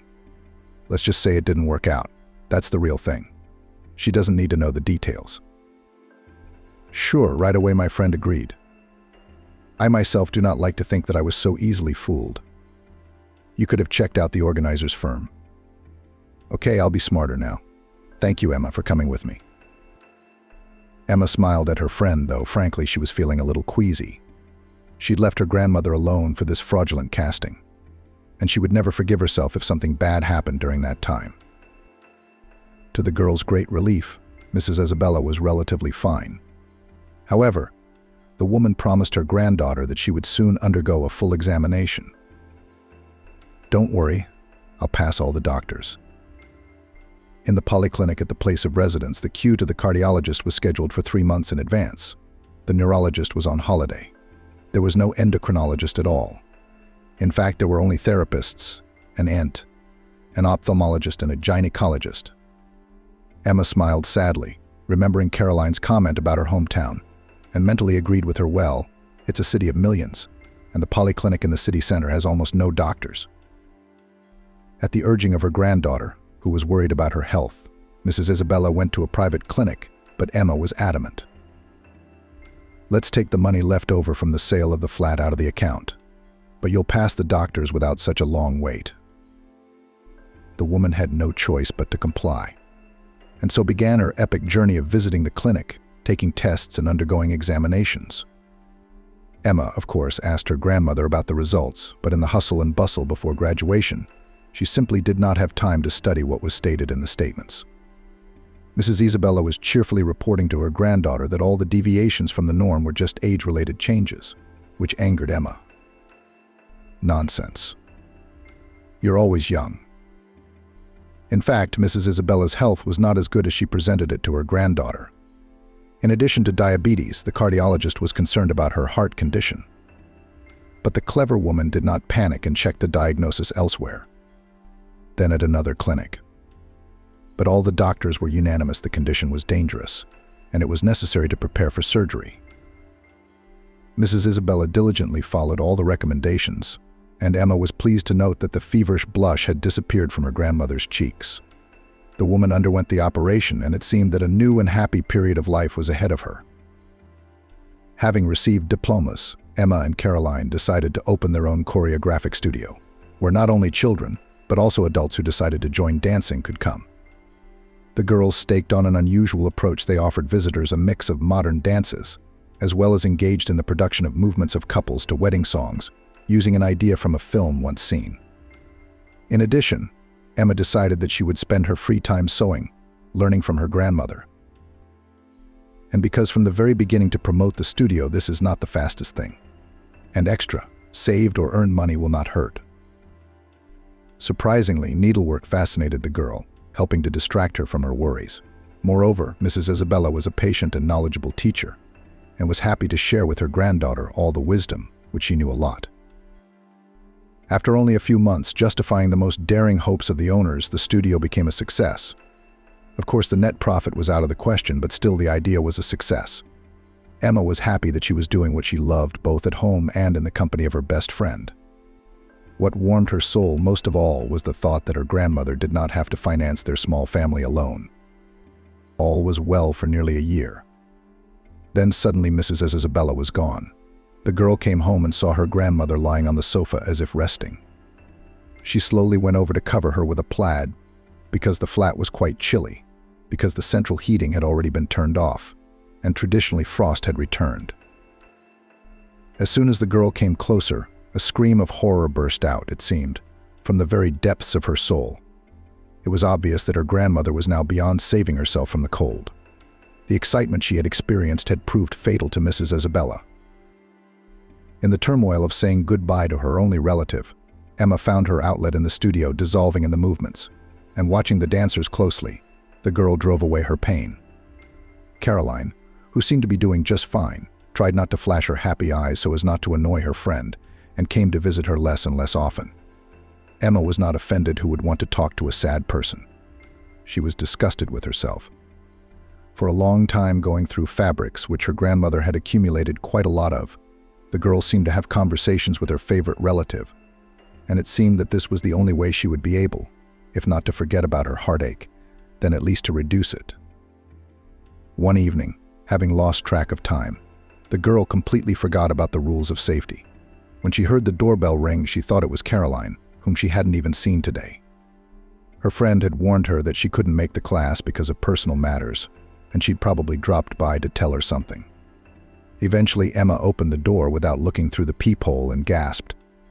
She saw an unfamiliar man with a box of cake in his hands. The girl muttered, "You must be mistaken," and started to close the door. However, the man did not allow her to do so and surprised her with an unexpected revelation. "Hello, Emma. How mature you've become. I don't recognize you. Well, I'm not proud. I'll introduce myself. My name is Mr. John Smith. I am your own grandfather."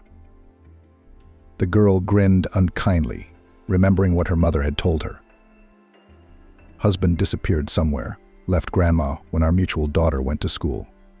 And as far as I know from my mum, he only visited a couple of times. So, Mr. Smith, have a good day and goodbye." The man put his foot on the threshold so that Emma couldn't slam the door in his face as she intended, and in a stern tone that sent shivers down her spine, he said, "Granddaughter, I'm on fire. I own the flat in part. I never divorced my grandmother." She probably didn't care about this formality. "She didn't file for the elements. I got hot. So, dear granddaughter, excuse me, move over and let me pass." The stunned Emma, using all her strength, managed to put on the door chain and shouted to the uninvited visitor, "I'm going to call the police, so you know." The man only smirked. "Call all you want. Even better for you to make sure I'm telling the truth," Mr. Smith said. "I'll also tell you that my granddaughter is the only one who won't let me on the doorstep. I've got a specialty cake from the town of my childhood. I'm sure the cops will love it. I'm just afraid it's going to spoil a bit. So you'd better hurry them up. Tell them it's urgent. Granddad wants to buy you a drink. Go on, and I'll wait for you here." The man removed his foot. Emma slammed the door shut, locked it, and hesitated. Really, would she call the police now, and what would she say? "Come, because there is a relative unknown to me under my door. He does not threaten, does not attack." Thinking, the girl moved away from the door just in case and dialed her friend's number. Briefly explaining the situation to Caroline, Emma asked, "Help me out. I think your cousin knows someone in the police force. Ask him, if it's not too much trouble, how I should go about it." "Got it, don't worry. Give me 10 minutes and wait for my call." Caroline called her excited friend back even a little before the voice deadline and cheerfully informed her, "Wait, me and the backup will be here soon. You will not open the door until I tell you to." "Got it." Emma gave a sigh of relief. "Thank you, Caroline. I owe you one." The girl tiptoed towards the door to see what was going to happen and soon heard soft male voices.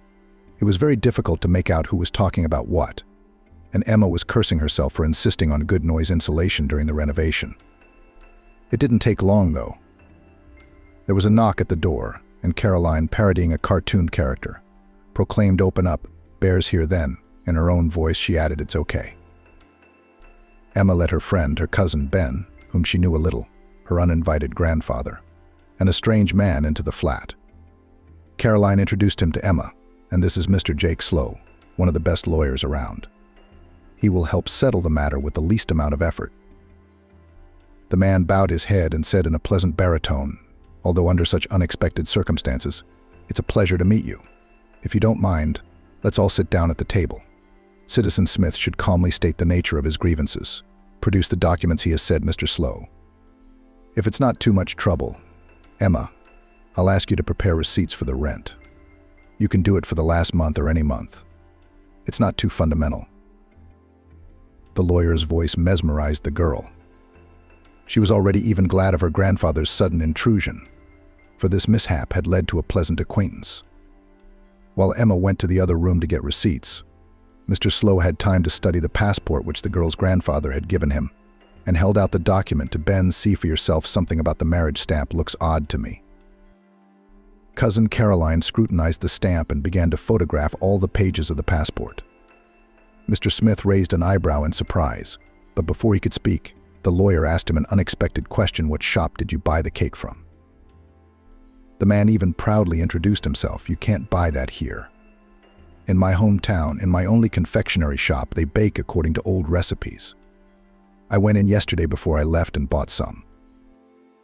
Mr. Slow nodded. I guess you and I, Mr. Smith, are countrymen. Only I haven't been back to my native land for perhaps 5 years. Who's in the pastry shop now? Is it the same Aunt Anne, with her eyelashes glued shut, and her constant quip in response to complaints about the order of the counters: more dirt, wider faces? Mr. Smith nodded. She is. The lawyer rejoiced as if he had been told the most joyous news. We must go and see how the deceased is still trading. Aunt Anne has been resting in the ground for about 15 years, replied Mr. Slow. I doubt if you are a relative of Emma's. Even if you were, according to the receipt she has kindly provided for the last 6 months, you are not even registered here. You have no right to this property. And if you're thinking of suing, you'll only waste your time and money. So my advice to you is to get out of here and don't show up in front of Emma again. Otherwise, I'll find an article under which you can be held administratively or even criminally liable, Mr. Slow said. After listening carefully, the elderly Mr. Smith grabbed his document with surprising ease and headed for the exit. Emma shouted after him, take the cake. I don't want anything from you. Mr. Smith did not resist or refuse and left the flat he had failed to become a full-fledged tenant of. Emma was overjoyed and agreed to let her saviors go only after an impromptu feast. She sincerely thanked her friend Caroline, her cousin Ben, and the lawyer who had so masterfully got her out of trouble. Then she asked a direct question: Mr. Slow, please name your fee. The man laughed, better just by name. I'm maybe 7 years older only. And when people address me by my patronymic you, I feel like an old man. In fact, I think you've already paid for everything with your home-cooked meal and this curiosity. Caroline picked up the lawyer's laughter. They were laughing at the hapless imposter. Neat, Jake, you exposed him. After all, didn't you take a passport photo of that con artist for something? Caroline's cousin admitted, honestly, I just did it for solidity's sake. I thought I'd scare him by doing it. And I think it worked. When the guests left, Emma did not think that the strange incident would have a pleasant continuation. The next morning, however, Jake came to see her. He brought a coffee and a cake from a rather high-status coffee shop, explaining, this is to apologize for not being able to taste the cake yesterday. The girl thanked the lawyer and, feeling a little awkward, offered to have breakfast together. During the conversation at the table, Emma had the feeling that she had known Jake all her life and that he understood her half-heartedly. They even had the same musical tastes, which wasn't even the case with Caroline, who couldn't stand rock or classical music.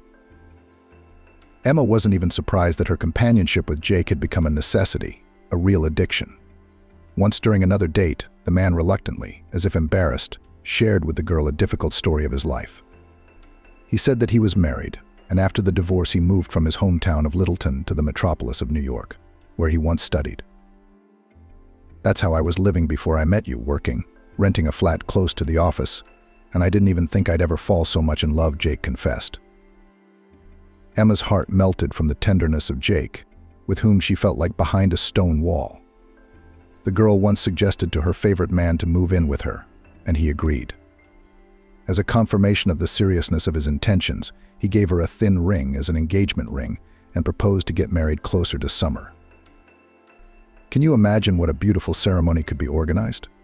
No, winter also has its charms, but an enchanting photo shoot in nature will not be possible in any way. And I want you to remember our wedding day forever, Jake said. Emma saw Caroline exclusively at work. One day, as she entered the tiny office they proudly called the coach's room, she found her best friend in tears. What happened? Did you get hurt? Should I call a taxi to the hospital? Emma asked. Caroline shook her head. I'm sad. It's just that no one wants me. Emma marveled, really? I need you. Practice is in an hour. Everyone will be waiting for you there. Don't be sad. Caroline cried. You don't even have time to hang out with me now. I don't even have anyone to go dancing with, just to relax with. I'm so lonely. Emma tactfully did not ask where the mysterious beau had gone, which made her friend's eyes shine so much, and suggested to her, why don't you come over to my place tonight? Jake said he'd be working late. He's got somewhere to be. You and me, we're gonna relax. We'll organize a beauty salon at home, all sorts of masks. Peeling, she suggested. The girls were in the middle of a fun conversation when Jake returned to the flat. He said hello to Caroline, kissed Emma, and after a moment's thought, invited the girls to an Italian cafe. Since that evening, the man had also taken an active part in making sure his beloved's friend didn't feel neglected and lonely. And at weekends, the groom took the bride and her friend to a country park hotel for a picnic with kebabs or rented a house at a camp where they could go skiing and snowboarding. Emma was genuinely glad that her friend had stopped shedding tears. In addition, things in business also went uphill. The girls had even opened a branch of the studio and had not hesitated to entrust Jake with the paperwork. Emma dreamed that soon her beloved would take her to apply. She had learnt in advance the schedule of the registry office, all the formalities and details, and waited for the fateful day to come. However, the man was alert and affectionate. But even though the last spring month was already over the middle, he did not talk about the official registration of the relationship. Probably Emma would go for some time, as they say, with rose-colored glasses, and did not suspect anything. But one day during a dinner together, she had to leave the company of her fiancé and best friend to talk on the phone with the mother of one of the girls studying in the studio. When Emma returned to the table, she almost caused a scandal when she saw Caroline kissing Jake. The deluded bride had to summon all her self-control to almost calmly report. So Jake, I understand you're worried, so give me your set of keys. I'll get your stuff together and let you know when you can pick it up. Caroline, will you give me back my flat keys too, said the deluded bride almost calmly, summoning all her self-control to her aid. Her friend, however, was not embarrassed, and rummaging in her purse, said in a perfectly mundane tone anyway, I'm glad it's finally cleared up. Yes, Jake and I are together now. But come on, don't make a tragedy out of it, okay, Caroline said. I'd like our business not to suffer because of your possible offense. Be professional. I realize it's going to be hard for you to see me. So I suggest we temporarily not cross paths until you cool off. Otherwise, it's scary, you'll have steam coming out of your ears. Caroline smiled victoriously, dumping a bunch of keys out of her bag. Taking the keys to Emma's flat off the carabiner, she continued to outline her ideas. We'll split the studios like this. The one closest to my house will be mine. You can safely train in the branch, pay minimum rent, and half of the profit that you will have, you can take for yourself. The rest will be saved in accounts for future development. Seems reasonable and fair to me. Emma wondered, wait, Caroline, are you kidding me? Why on earth would I suddenly have to pay rent and give away profits? I'm actually just as much an owner as you are. Jake tried to reassure the girl he'd just dumped and lost a large part of his income because of her gullibility. We're not scandalizing. People are already looking back at us. Kitten, understand, it happens. Don't blame yourself. You're a wonderful person, a talented and beautiful girl. You'll be fine. Let's stay friends. Caroline teased, let's civilize our relationship under new circumstances. I think you're being overdramatic. I mean, you're the best dance coach in the world. But in business, I'm sorry you don't understand anything. Who signs papers like general powers of attorney, amendments to bylaws without looking? Jake and I are going to run the business. You do what you do best, show me how to dance. Emma remembered that indeed, trusting solely in Jake's verbal recounting without even reading, she had signed a few sheets and flared up. So you're trying to make me look like a benefactor by knocking me off my feet and taking away the joy of doing what I love. Oh, you're so good, Emma said indignantly. But be warned, I will not give up. I'm not going to let you wipe your feet all over me. Grabbing her purse, Emma ran home, not looking back at the calls to stop that the traders shouted after her. At home, running from room to room, turning to the kitchen and bathroom, she grabbed Jake's things she saw and threw them on the bed. Then she tied up the corners of the bedspread and dragged the unexpectedly heavy knot to the door so she could shove it over the threshold as soon as her ex-fiancé arrived. Finished clearing the flat of Jake's belongings, Emma rushed through the papers she had at home. The more the deceived girl immersed herself in reading, checking the meanings of terms on the internet when necessary, the more horror enveloped her. How naive she had been. How insanely gullible. How right her grandmother had been in saying that one should never trust anyone unconditionally. Such a blow from Caroline, whom she considered her best friend, and from her fiancé, Emma couldn't have imagined even in her worst nightmare. The power of attorney she'd given Jake had played a very bad trick. The man had taken advantage of her boundless trust and legally arranged it, so that Emma had almost no rights to the studio. She was no longer a co-owner, but an ordinary employee, and could not even take a holiday or set a convenient working schedule without Caroline's agreement. Emma could have quit now, of course, but she decided to work for at least a month so that she could prepare her escape route, rent a space and set up a new studio, luring in as many clients as possible. She hadn't even spoken to Jake, who'd come to pick up her things. As soon as the bundle with his things was on the landing, she hurried to close the door. Emma went to her beloved studio as if it were hard labor. And after a week, the flow of clients noticeably decreased. Even regular pupils and students began to refuse from classes. Emma blamed herself, thinking that the training lacked enthusiasm and the spark that ignites talent in people who are shy to dance. But one day, one of the first visitors, who became a regular, opened her eyes to what was going on. It turned out that Caroline brazenly simply lures customers to her room, not disdaining any methods. The most harmless method of her ex-girlfriend, a lie that Emma is supposedly going to go away, and therefore she does not have time for classes. Thanking for the valuable information, the girl said goodbye to the visitor and went to the coach's room on wobbly legs. She wanted to take her things quickly and, having got home, to have a proper rest. However, she decided first of all to write to her former friend that she was quitting. She immediately fulfilled her intention. The reply message that arrived in the messenger on her phone completely knocked Emma out of her rut. It was a picture of a framed invitation to Caroline and Jake's wedding reception. And with the mocking caption +1 before she could catch her breath, another message arrived: "We would like you not to be angry with us and to share our moment of joy. The uniforms are dressy. Caroline and Jake." Emma was shocked. What had she done to humiliate her like this? Why were the people she thought were her pillars of strength now pushing her into the abyss of despair? Had she misjudged them so deeply? The girl did not know what to do, but clearly understood that in such a state, alone and no way to stay, it is necessary to be somewhere among people, so that the sinful thoughts of the most terrible way of solving problems did not get into her head. Emma went to the nearest park. There are a lot of people there, and at the same time no one's personal space is invaded. If Emma's state of mind could influence nature, the lead gray sky would light up with lightning. People trying to hide from the weather would have been hit in the face by prickly rain, and wind gusts would have torn down the marquees of established street cafes. Except that it was almost the opposite. The mood of one unhappy, humiliated girl did not change anything. The sun shone brightly in the sky. The young greenery on the trees gave a nice thick shade, and the park looked perfect. The unknown landscape designer had obviously tried to create a magnificent landscape, and he had done everything with a soul. The park was much cozier than Emma remembered, and she sat down on a bench to try to get away from all the excitement that had almost made her sick today. She felt like she was performing on stage, and once again the music disappeared. Only this time the girl had no idea what dance she was doing or what tune was playing at all. All that was left was to freeze in confusion and desperately try to figure out what to do next. Right in front of the bench where the girl had settled down were late varieties of proud tulips, which looked, if not winners in life, then definitely masters of the flower beds. "I wish I had their self-confidence," thought Emma.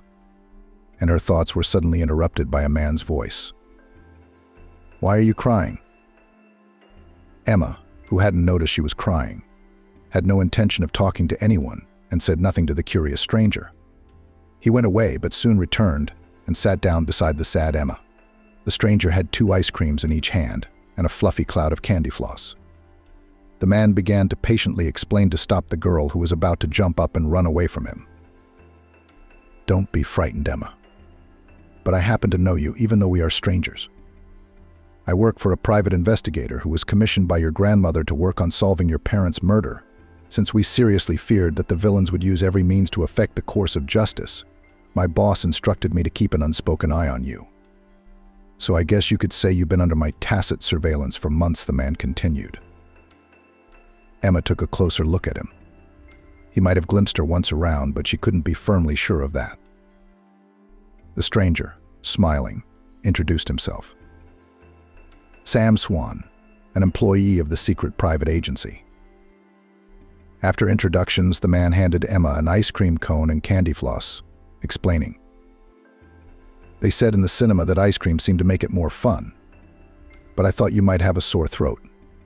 So I got you some candy floss. I, for one, love cotton candy. Emma was in a bad mood, and she didn't answer Sam very kindly. You may enjoy it. I try not to eat any of those kinds of sweets.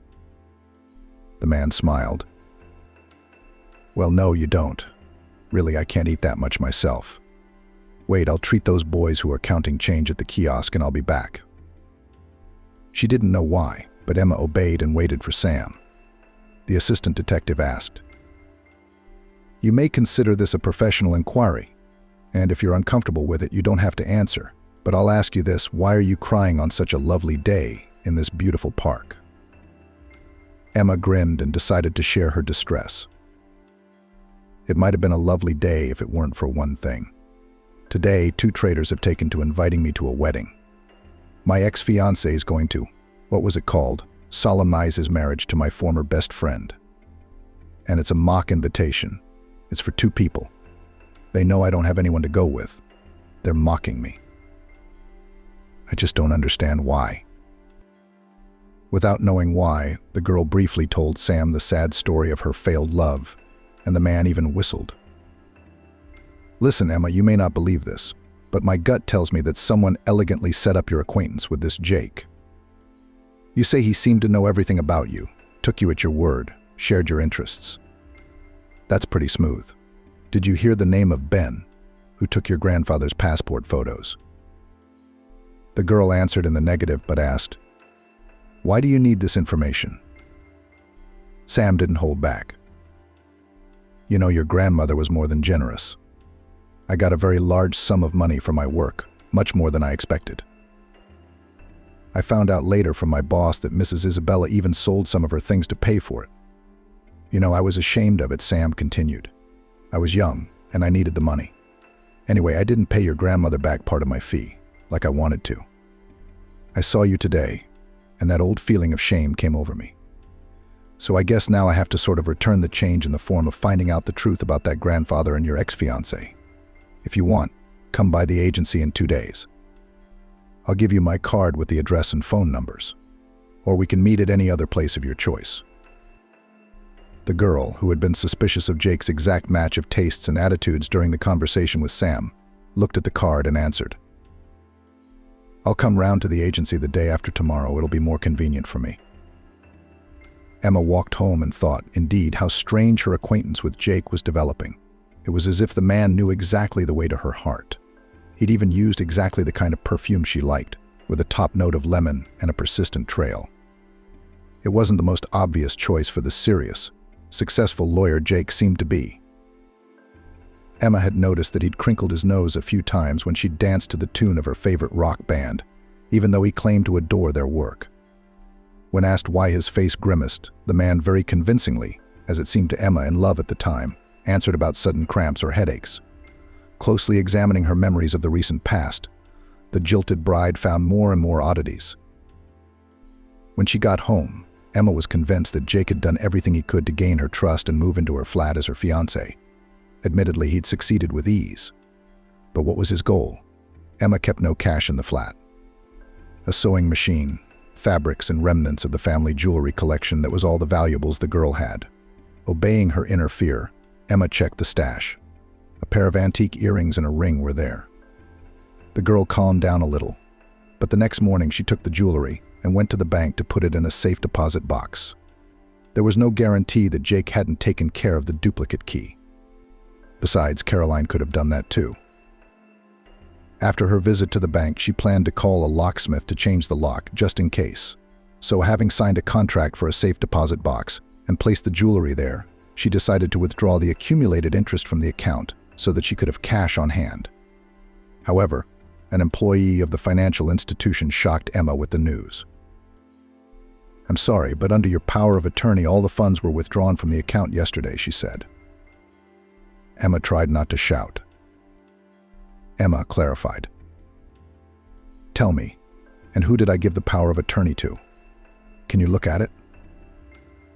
The employee did not refuse the strange client and gave a name Emma had never expected to hear. It wasn't Jake who'd taken the money from the account, as she'd assumed, but her ex-best friend. She thanked the operator, who asked her if everything was all right, and wandered home. It was clear as day that Caroline was the one who could have so accurately guided Jake about her likes and dislikes. Not only did her friend know the naive Emma, it was at her behest and at her instruction that the man had managed to present himself in the image of the ideal. She believed in the incredible harmony and love at first sight. Now there was an explanation, and the fact that Caroline had pressed her pity, cursing her loneliness, was also part of the plan. Surely when they'd invited her to the wedding, the traitors must have been up to something devious, too. Maybe someone would be brought in to raid the flat while Emma, swallowing tears, would give them words of congratulations. After all, her friend knew for a fact that she still had her jewelry. Only she'd never told her where the stash was located in the house. Emma did not go to the police about the theft of money, because technically Caroline had a power of attorney, and there was no doubt that it was signed by a real signature. The foreman replaced the lock in the door, and the girl felt a little calmer. She couldn't relax completely, however. Emma decided to use the insomnia to her advantage. She began to think about an outfit to make a spectacular appearance at the wedding of the people who had betrayed her trust.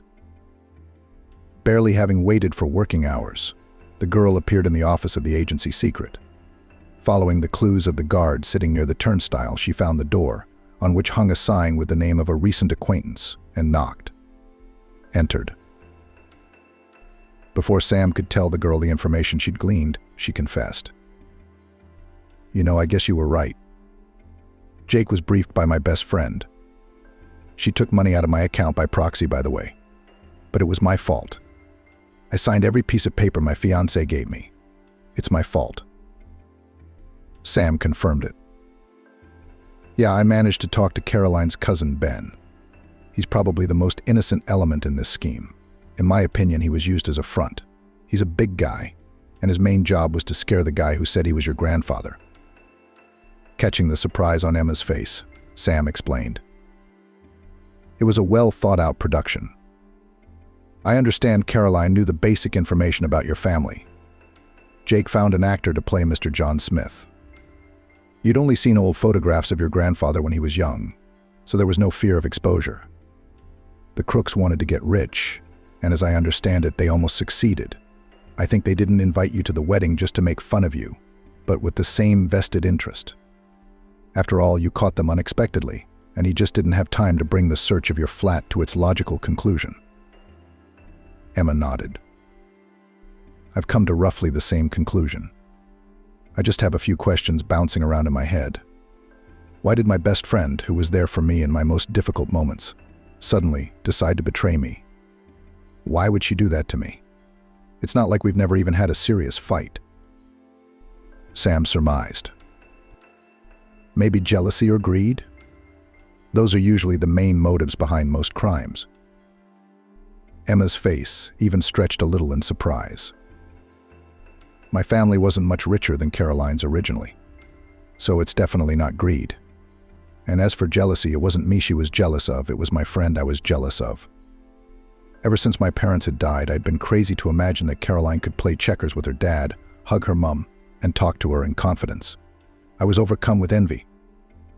What can I say? I still have that feeling now. Maybe she's getting back at me for my envy. I don't think so. Anyway, I don't know what to think. I'm in a lot of pain right now with everything that's going on. I know one thing for sure, I'm going to the wedding of those traitors. If only so that I can look at Jake and Caroline and see why they did such a despicable thing to me." The assistant detective explained.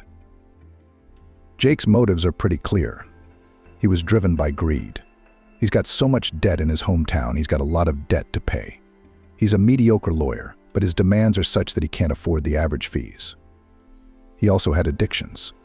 He got out of town by swindling several ladies out of large sums of money, promised marriage, He took money under plausible pretenses and quarrels.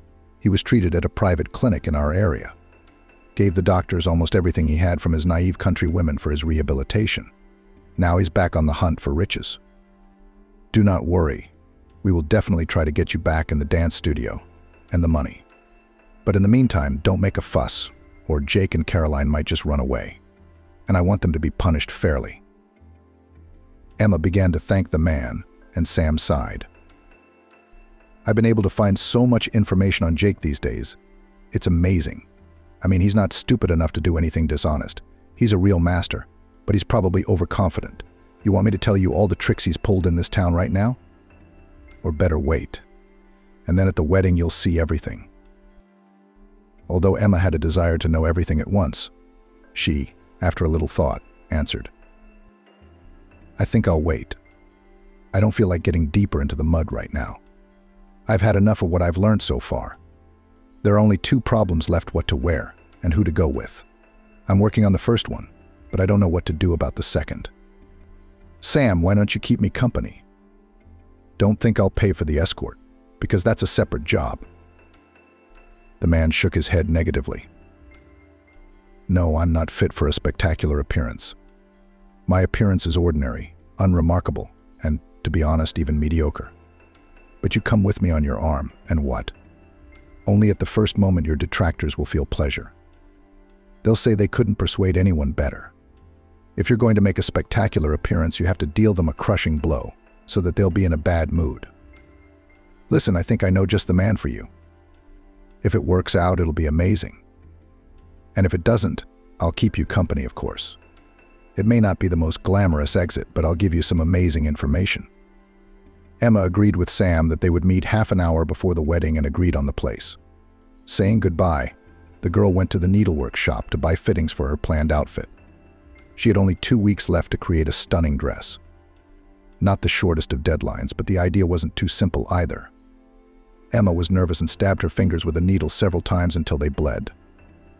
In order not to cry from resentment and pain, the girl remembered her grandmother's words that by omen a thing sown with such incidents will definitely turn out perfect. The girl did not have to rush to work, and she missed her classes. But she wasn't going to go to Caroline's house and ask to go back. Emma was warmed by the thought that it was likely that the studio would soon be in her possession again, though her gullibility had already failed her. The girl trusted Sam to be honest with her. On the day of Jake and Caroline's wedding, Emma had looked truly dazzling. She looked like a tongue of flame with both color and vague associations. The top of the dress had a daring asymmetrical neckline, and the flared skirt with high slits at the seams fluttered playfully as she walked, revealing nothing too much, but perfectly arousing her imagination. Emma knew she was irresistible in that dress, but Sam's praise pleased her. She realized from his plain clothes that her companion would be someone else, and was incredibly surprised when the man who had once tried to pass himself off as her grandfather approached her, the detective's assistant. He embarrassingly introduced himself. Mr. Brown is an unemployed provincial theater actor, but necessity forced him to play the role of a con man in the hope of being trusted. Pardon my deception if you can. Emma's heart was pounding as before an important performance, but she pulled herself together. She took Mr. Brown under her arm and walked with him towards the restaurant rented from the businessman. At the entrance, they were suddenly met by Caroline's parents, who greeted their daughter's friend very warmly and regarded her companion with undisguised interest. The bride's mum cordially invited. "Oh, Emma, how glad I am that you have come. Come in. Almost everyone is already gathered there. Have fun, relax, be happy for Caroline and her fiancé. Such a fine man. I hope you get lucky one day. You deserve it." Emma was having a hard time with this conversation, and as if sensing it, her companion squeezed her hand a little harder. Caroline's father admired the way his daughter's friend looked, being rewarded with a disgruntled look from his wife, who dragged him along. "Have you forgotten where the steward has directed us? Come quickly, I'll see you, Emma." The woman spoke almost at a run, dragging her husband after her. As Emma and Mr. Brown crossed the threshold of the banqueting hall, she was pleased to note that Caroline and Jake had frozen like statues when they saw the guests. The bride and groom didn't look happy at all. With some control over their emotions, they waved to Emma and her companion. Caroline reached for the groom's ear. "What's that drunk doing here? You told me he'd get the money he's owed and drive off where no one could find him." Jake put his arm around his fiancée, pulled her close, and replied, "I don't think Emma has anything serious planned against us. It's just someone who looks like her. She has a good visual memory. She may have guessed that Grandpa showed up on her doorstep not by accident, but so I could get to her quickly and without suspicion. So she decided to annoy us, to demoralize us, to poison the joy of our happy day. She thought about it, recalled what this supposed Mr. John Smith looked like, and hired someone. There are plenty of actors in the country dreaming of an easy way to make money. So relax, Caroline." Emma and her companion tried to act as if nothing had happened, and not to stand out from the rest of the guests in any way, neither by being overjoyed nor by frowning. Thanks to the lady hostess, they found their table almost instantly and sat down, waiting for the start of the party, which promised to be very special. Emma was pleased to note how anxiously Caroline was looking at her. And meeting her gaze, she smiled as sweetly as possible. She had no idea what kind of surprise Sam had prepared, but she was excited. At a signal from the hostess, Caroline's parents brought a huge loaf into the banquet hall, and the fun began in full swing. The guests congratulated the newlyweds. The bride's parents sang a duet song. The aunt on the groom's side organized a long presentation of small souvenirs to rhyme. Emma was getting more and more worried, but Mr. Brown reassured her, and when the steward announced it was their turn to congratulate the newlyweds, the man whispered quietly, "Well, Emma, here we go. Let me do the talking, and you listen and be glad you learned about the real nature of your ex-fiancé in time." Caroline coughed with excitement, and Emma's companion, carefully supporting her, took a seat in the middle of the hall. The experienced actor didn't even need a microphone. His well-pitched voice, which surprisingly had not lost its sonority after years of libations, was heard in all corners of the hall. "So, ladies and gentlemen, Mr. Brown addressed the audience. I suggest we turn our attention to the screen." The hostess switched off several rows of lamps and the room became much darker. Suddenly, to the sound of Mendelssohn's March, racy images of the groom with other women began to appear on the screen. Mr. Brown accompanied the changing images with brief information about the names of the groom's lovers. When Jake came to his senses, he tried to shout out the unexpected guest and convince everyone else that the image on the screen was a photo montage. But a seed of doubt had been planted. Caroline seemed to be completely unaware of her fiancé's amorous nature, and after the photo of Jake and Emma's company had been followed by shots of her, and the unusual film continued with other ladies, she slapped her fiancé and shouted at him, unashamedly, "Gad, you said you only cheated Emma. We're going to live happily ever after. You got me to help you take her dance studio away from her. And he's only hooking me up for profit. I should have known better than to follow you. You decided to get married. And then what were your plans? Run away with the money you gave me? Take my business away from me too? I hate you." Finally, Jake's display of unfaithfulness was over. The lights came back on, and Sam Swan entered the room, escorted by police officers. "Unfortunately, the festivities will have to come to an end," he explained. "The main celebrants are suspected of fraud." Caroline's parents rushed to the law enforcement officers to explain that there had been a mistake. But the police were adamant. Jake and Caroline were handcuffed and led to the exit. As the ex-girlfriend approached Emma, the girl asked her a question. "Why did you do this to me? I always thought you were someone I could trust." Caroline braced herself and blurted out, "You always got everything without a problem. First places, inheritances, even the students gravitated towards you, not me." Emma was shocked. She was trying to figure out if Caroline was being sincere, if she had almost ruined her life out of jealousy, just as Sam had suggested. Caroline spat angrily and confessed, "You've always been the best. Ever since sports camp, and I've been a pale shadow of you. You know what I'm going to tell you? I hate you. Ever since I saw you dancing. If you must know, I'm the one who tried to ruin your performance. I'm the reason the music stopped playing during your dance. But things turned out in your favor." Caroline paid no attention to anyone around her and, looking into Emma's eyes, reported, The only moments I've ever been truly happy, you know what they were." Emma remained silent, afraid to even speculate, and Caroline grinned crookedly, continuing. "I was ready to jump for joy when you were suffering. How hard it was to hide your joy, to feign sympathy." A distraught Caroline tried to throw herself at Emma, but it wasn't easy to do so in handcuffs. The cops led the detainee away. Emma remained standing in the middle of the hall. She had yet to come face to face with her ex-fiancé, but he passed her by, barely glancing at her cleavage. "Jake, aren't you ashamed?" Emma asked after him. But the man didn't even turn round. "There's no shame in people like that," Sam Swan said loudly. At the request of Caroline's parents, Emma did not claim the money she had withdrawn from the account, but invested the compensation she had received in the development of her network of dance studios. For her, the situation with her ex-girlfriend and ex-fiancé was a great life lesson, and she was distrustful of the idea of dating, which was expressed by Sam. It took the assistant private detective about 3 years for Emma to finally believe in the sincerity of his feelings. A millionaire widower hired an orphaned orphan as a carer for his daughter, and once home early P4. Amanda was experiencing the very real state of dread of a clean slate, even though she was neither a writer nor a journalist. Tomorrow she was starting a new life and a new job with accommodation. The employer is a wealthy, powerful businessman who clearly doesn't know his capital account. Without further ado, he made his conditions to her over the phone. "I need a carer with a degree in psychotherapy to be near my daughter 24 hours a day.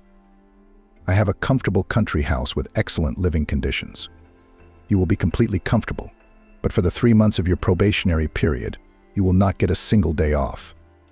A generous salary will compensate you for this temporary inconvenience."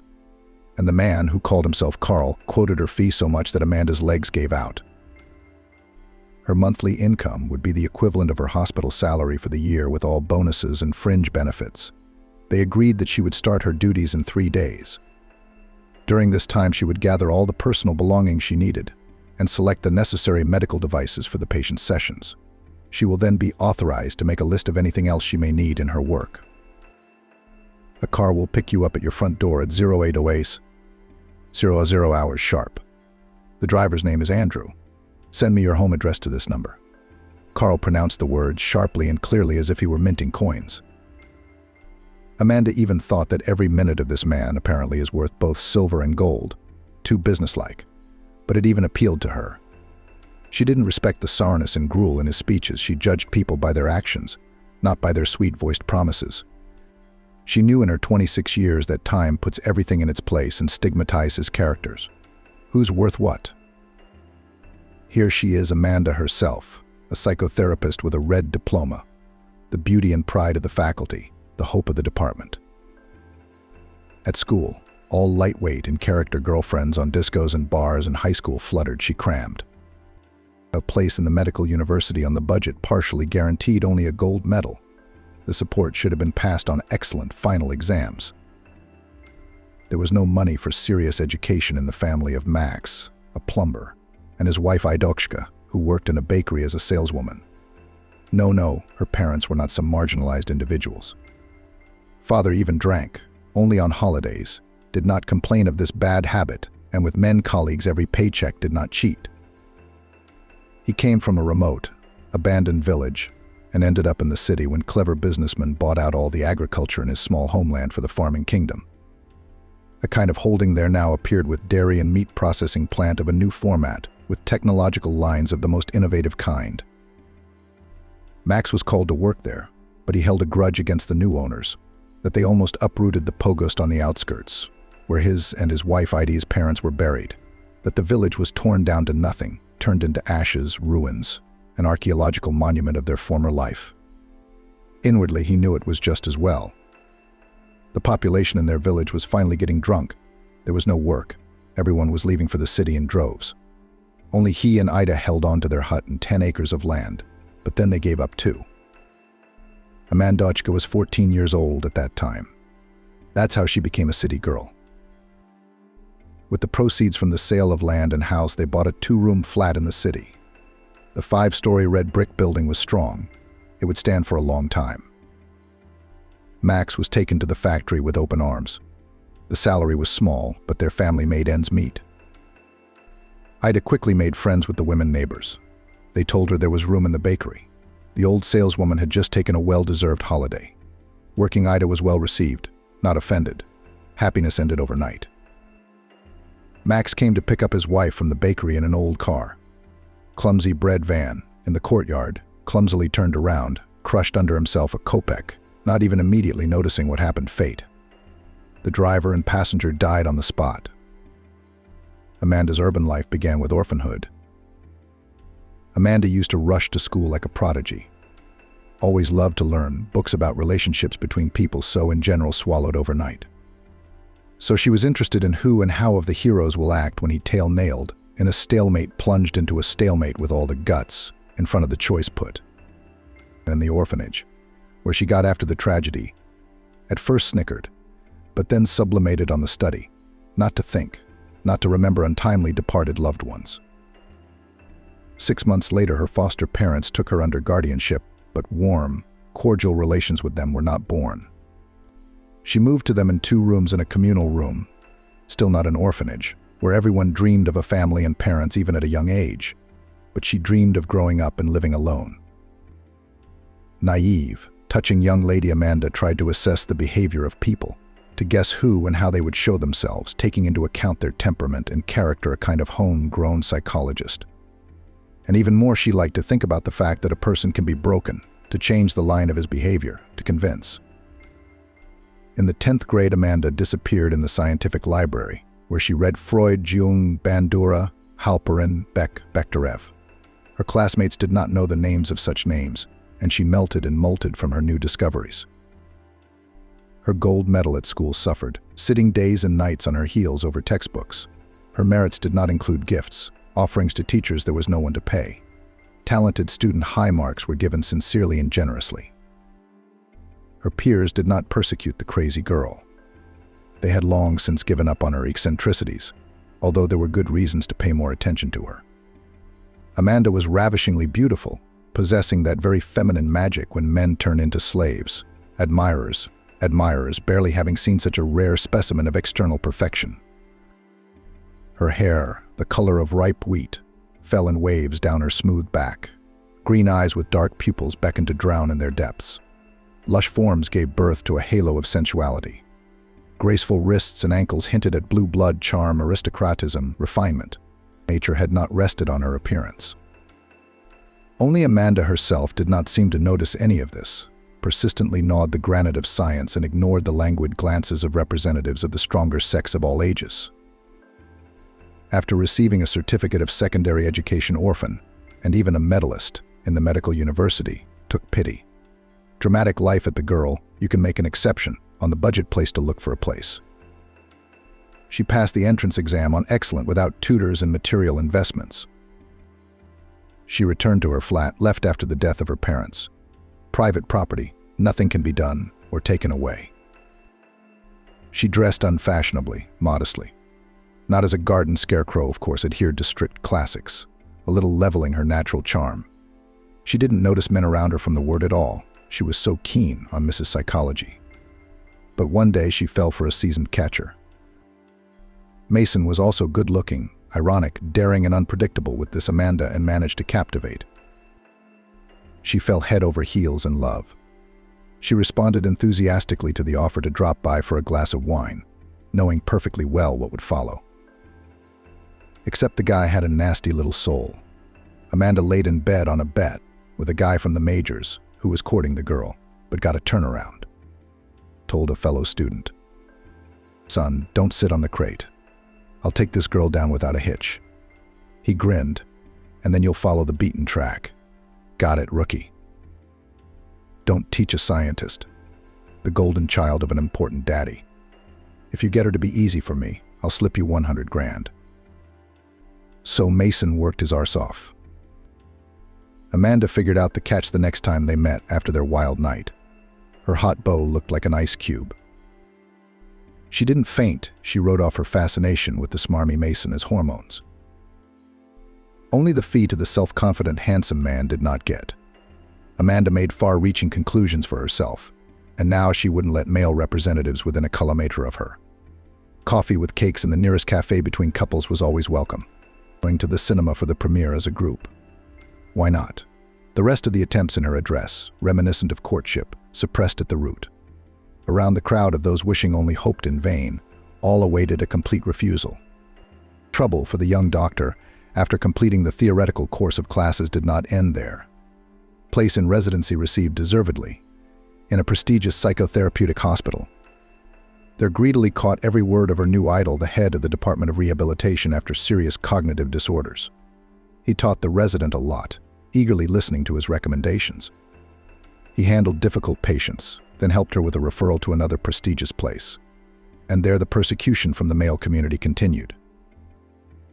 The first swallow, or rather a persistent eagle guest, was one of the doctors with professional weight in the clinic. He did not go round and round. He called the young specialist to his office. "We need to have dinner with you today to discuss the prospects of your work in our institution. Warn me at home that you won't come for the night." He told her directly, without any offense, straight to the forehead, that her career was only through his bed. She abruptly, and without regret, refused the invitation, for which she soon paid the price. It turned out that before her appearance in this institution with sedatives under strict control, everything was clear. Then she showed up, and expensive pills started going missing in packs. Her involvement or non-involvement in the thefts was not investigated. They quickly pointed at the door, threatening proceedings with a subsequent wolf ticket and blacklisting in the profession. The next incident occurred at the specialized ambulance station where she got a job. The brigades had a narrow focus: to take them out of a hangover, to deal with aggressive behavior that led to a fight, injury to loved ones, and a state of temporary effect. Their patients were people on the brink, balancing between the diagnosis of incompetent and incapacitated, living between bouts of mental illness and remission. Why weren't they isolated from society? There were plenty of reasons. Some where relatives ransomed the blood babies, and some where the border guards themselves were able to prey with the help of money and connections from suspicions of abnormality. Amanda had never realized there were such medical services in their city. She'd been brought here by the same call from a faculty member who'd patronized her during her residency. The trips to the inadequates, as her team called them, were over in a month. That time she was on the same team as the head of their office. He also sometimes took part in psychological raids, saying that he hadn't been to the circus for a long time and wanted to have fun. Amanda was disgusted by his cynicism, but had no choice. After a fairly quiet shift, the supervisor volunteered to give her a lift home. The institution was located outside the city. The first bus was still an hour away. Everyone was tired after a sleepless night. On her own head, the young woman agreed. But the chief didn't go to the city, but drove her to the nearest woods. "Bolly, I don't like ceremonies." He breathed in her face with his breath. He wasn't afraid of anything. When already in the car, he drank half of a flat glass flask of cognac. Amanda immediately wanted to leave the car, but he only laughed. "I have half of the city receive certificates of sanity in the right cases. I am not afraid of neither the authorities nor the traffic police." She herself could not explain later where the strength came from to slap him hard. The man's head jerked. He looked at his colleague in surprise. "Not cooperative, you say? Well, go fish out of here the field to the city 11 kilometers. While you walk, you will air your brains in the cold. There's no place in my team for a naughty girl. Ask any of our female employees, now get out." Amanda didn't ask anyone. The next shift, she wrote a letter of resignation, and that was that. Out of practice again, out of work again. She stayed home for a month and a half. None of the clinics did not want to take her even to the place of a nurse. Rumors of her unreliability filled the medical world, and it was up to everyone to interpret them. Amanda's psychotherapist, advanced in matters of different types of aggression, was well aware of such a Western phenomenon as harassment, but the woman had never imagined that she herself would become its victim. She did not yet know how the owner of a bright female beauty to put up barriers against vile molestations, rudely violating her personal space. This was something she would have to think hard about in the future. A call from Carl the day before had interrupted a long string of bad luck. She wouldn't just go for the job, she'd crawl into it if she had to. Why was she so scared and excited at the same time? She couldn't explain it herself. "What will the coming day bring me?" she hummed for some reason in a bass voice, and then asked further, "Will I fall pierced by an arrow?" Then she would laugh loudly to drive the nasty fear further inwards. The job was ambiguous. A carer for a girl with a fatal blood disorder and Asperger's. The notorious syndrome was unfamiliar to ordinary people, far removed from medical terms. In a nutshell, its effect on patients could be characterized as inability, impossibility, or inclination to communicate with the outside world. Existence in their own narrow world into which strangers were rarely allowed. In society, such people are called autistic. The anamnesis of Amanda's future ward was aggravated by a serious blood disease, autoimmune in nature. Inside the unfortunate victim, some cells kept proving to others that they were the main ones, destroying the body tissues caught on the warpath. The patient's condition was now rated medium severity. Protracted remission gave her father a chance to be near his favorite girl longer. But how long the insidious disease will behave decently knew, in all probability, only the Almighty in heaven. The doctors only parted their hands. "Carl, we are doing everything we can, but only a miracle can help the girl.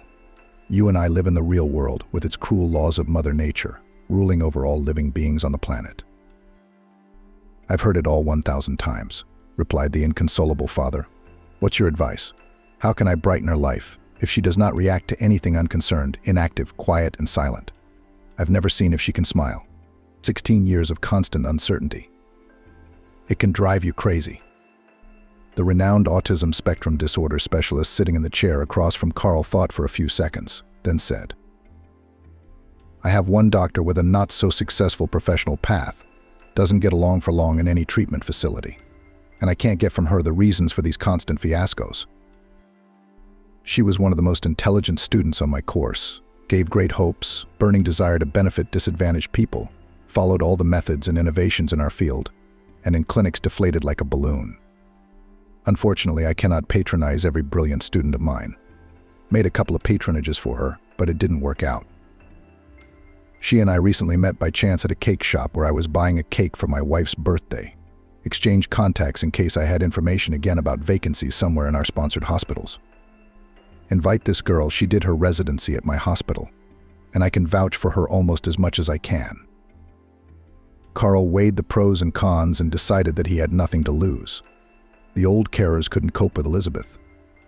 So maybe this young girl could do something?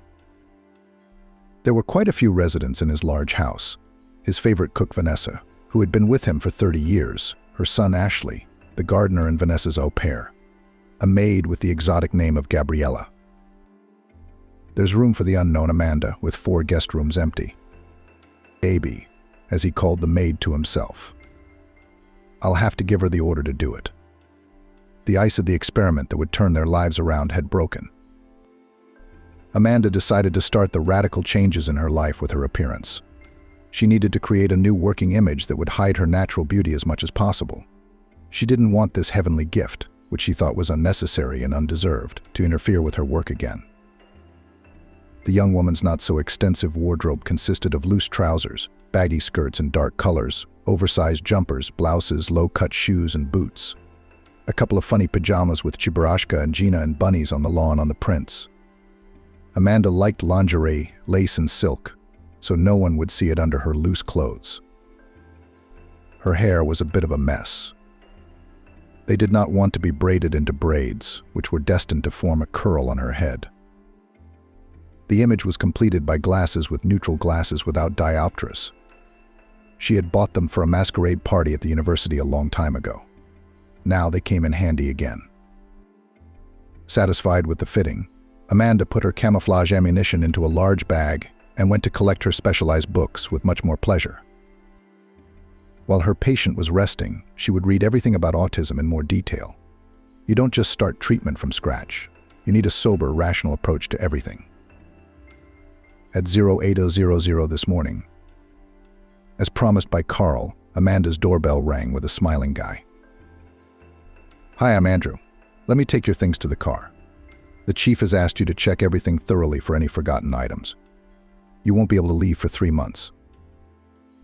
Amanda felt so warm and relaxed by his words. She thought we'd work together. I'll do everything I can to make it work. The journey to her new home took just over 3 hours without traffic. The train station is 2 kilometers away. As if Andrew had read her mute question. There are 6 cars in the garage, 2 drivers. Anything that needs to be bought and brought in, you'll leave it to me.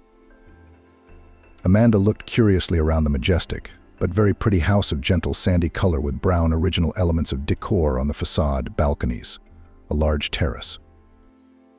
The building stood surrounded by parkland, with a large outdoor swimming pool visible in the distance, now covered with some kind of protective material. The smooth alleys were lined with neat, clean tiles, a scattering of coniferous trees. One of the paths was framed with birch trees. The rose garden was wrapped in a film. On the other side of the house there are some outbuildings resembling small greenhouses. Everywhere boxwood shrubbery, green even in this late autumn, some exotic, with thick emerald-colored leaves. There's a whole guard lined up on the porch. "Welcome to our home." These are the words of a tall, formidable woman with a mop of bright red hair. "My name is Vanessa. I'm the housekeeper, like Carlson's freaking Bach, and I'm also the cook." The woman smiled a wide, kind smile and held out a large, soft, warm palm to Amanda. "This fellow with the rake is my son Ashley. He's a bit of a handyman out of boredom, but his favorite is the garden. It's his domain," Aunt Vanessa continued. "Have you met Andrew? The other driver's name is William. The only one left is our maid Gabriella. Her mom's Spanish. That's where the name came from." Amanda was stared at with 2 large brown eyes by a young lady with a form that was overemphasized by her work clothes. Amanda only had time to think when a tall, elderly man with a noble appearance appeared on the doorstep. She would have addressed him as Your Majesty, or at least Your Grace or Your Lordship before. Gray, piercing eyes, a short hedgehog of gray hair, regal posture, broad shoulders, pleasant timbre of voice. "Amanda, I am Carl. Gabriella will show you to your room and give you a tour of the house and courtyard. Make yourself comfortable. Our Vanessa will bring the meal schedule to your attention. I expect you in my office in 2 hours for a chat. If it satisfies me, I'll introduce you to my daughter Elizabeth." He turned and disappeared into the house. Ashley picked up Amanda's luggage. Gabriella made an inviting gesture to follow her, and only Vanessa smiled reassuringly at her. "We have lunch at 2 p.m. Late arrivals will not be tolerated by the host. Then we'll get to know each other better. Now you have more important things to do without me." Amanda followed Gabriella through the house and hardly listened to the maid's peaceful mutterings. She was impressed by her room, with its separate bathroom and toilet, its huge windows overlooking the garden, its elegant yet homely atmosphere. She did not know yet how her life in this house would turn out, but she was already eager to make herself useful in it. Amanda's relationship with her foster parents was normal, but whether it was modern trends that influenced them, or whether her interests were very different from those of the older generation. They rarely saw each other. Communication was reduced to routine phone calls like, "Daughter, how are you? Is everything all right? Everything is fine with us too." The dialogue usually ended or was reduced to discussing another talk show on TV or gossip about the neighbors in the yard. It was stifling for Amanda in such a boring framework. To see each other was for her birthday, to drop by with presents before New Year's Eve, but to tell her father and mother how difficult and lonely it was for her in this world of people was out of the question. She's an adult, independent, a cut-off piece. She had not formed with her guardians that special soulful closeness, when one for all and all for one. The older generation did not understand her choice of profession, but moving to a flat, leaving on her own approved. Adopted daughter stopped chasing them for the empty time spent near the TV in the arms of fried seeds, without attempts to develop intelligence. Different blood, different destinies, on different paths rushing. This large, beautiful dwelling Amanda felt in her gut some kind of unity between the household. She had not been here for half an hour yet, and she already wanted to stay for a long time. Tired of the long monologue, Gabriella led her to the door of Carl's study at the end of her tour of the building and garden and said, "I don't like ceremonies and antimonies. We'll be rubbing our sides against each other all day long. Don't barge in on your master. Knock first. He doesn't take kindly to familiarity." Amanda nodded, agreeing to the you and thanking her for the tips. Gabriella left, swaying her hips gently, and the therapist thought to herself, "There's a reason this nymph is trying so hard. Probably there is an object of her attention in the house, for the sake of which she is constantly in a state of combat readiness to beckon, to envelope with charms, to conquer the heart. Does she have her eye on the master? It's a good thing I took care of my modest appearance beforehand. I will not be so conspicuous to the domestic public as Gabriella deliberately does. They'll have to deal with that themselves. I have other tasks." Amanda knocked firmly on the study door and entered after a shout from her host. Yes, come in, I'm in my office." The office, though still an inexperienced practitioner, but a very strong theorist, liked it at first sight. Furniture made of noble wood, endless shelves with books, elegant statuettes, excellent landscapes and stylish frames on the walls. A desk with a large desktop computer, a music center with speakers in a corner, a separate cabinet with CDs. She didn't know Carl at all yet, but this office seemed to shout out loud, "My owner is far from stupid, well-read and educated, intelligent and successful." Carl himself invited her to sit in the soft armchair by the coffee table, not telling her her subordinate place in the room, seating her at the desk opposite him. Ringing the bell, he summoned Gabriella. "Make us a couple of cups of coffee, please, or would you prefer juice or tea?" Amanda gratefully agreed to the coffee. She had been so nervous this morning that she hadn't even had breakfast at home, and now she was afraid that her traitorous stomach would give her away, rumbling loudly at the worst possible moment.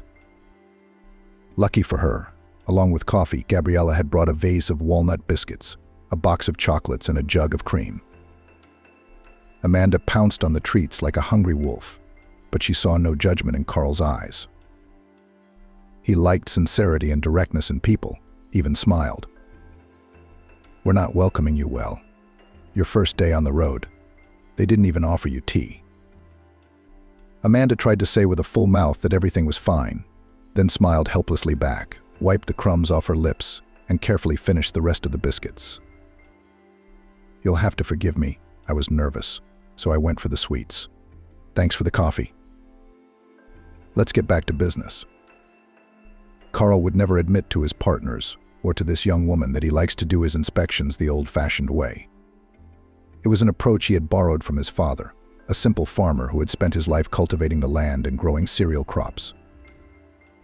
Now his father, unfortunately, was no longer able to work. 5 years ago, Carl had bought a house in the neighboring village where his parents were now living.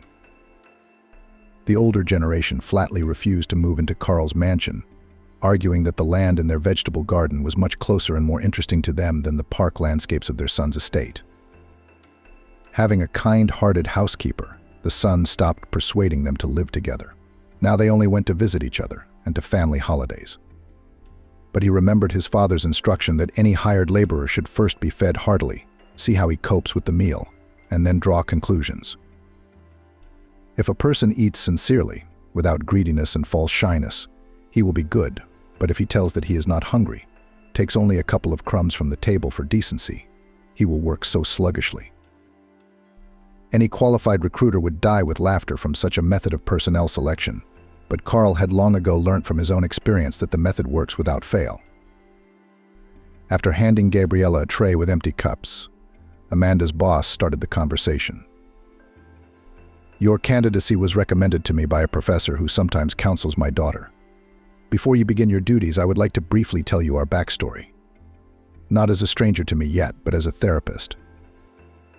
Elizabeth, my wife, and I have a late baby. My spouse passed away a week after she was born. Heart failure. I have an older son, Harry.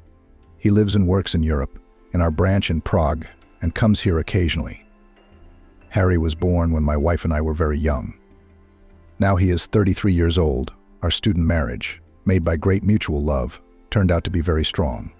We lived soul to soul, and only one thing upset my chosen one. After the birth of Harry, a series of miscarriages followed. My wife dreamed of a second child, a girl. Even the name of her beforehand in honor of her mother, to whom my wife was infinitely attached. At the age of 44, my wife got pregnant once again. Was infinitely happy, but the doctors grabbed their heads.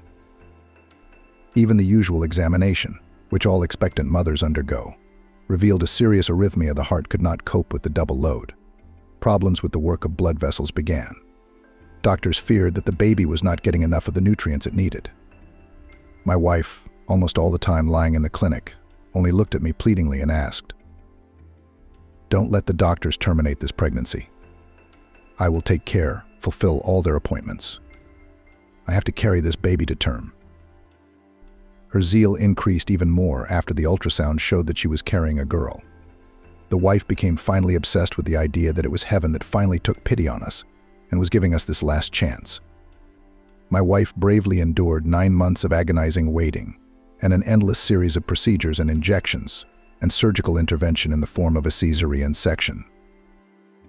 The neonatologist's verdict was a blow to her. They immediately began to suspect some abnormalities in the girl. A detailed examination showed that she inherited an extremely rare genetic blood disease, transmitted through the female line. People with it do not live long, 10 to 15 years at most. The news broke the wife, shattered everything in her already sick heart.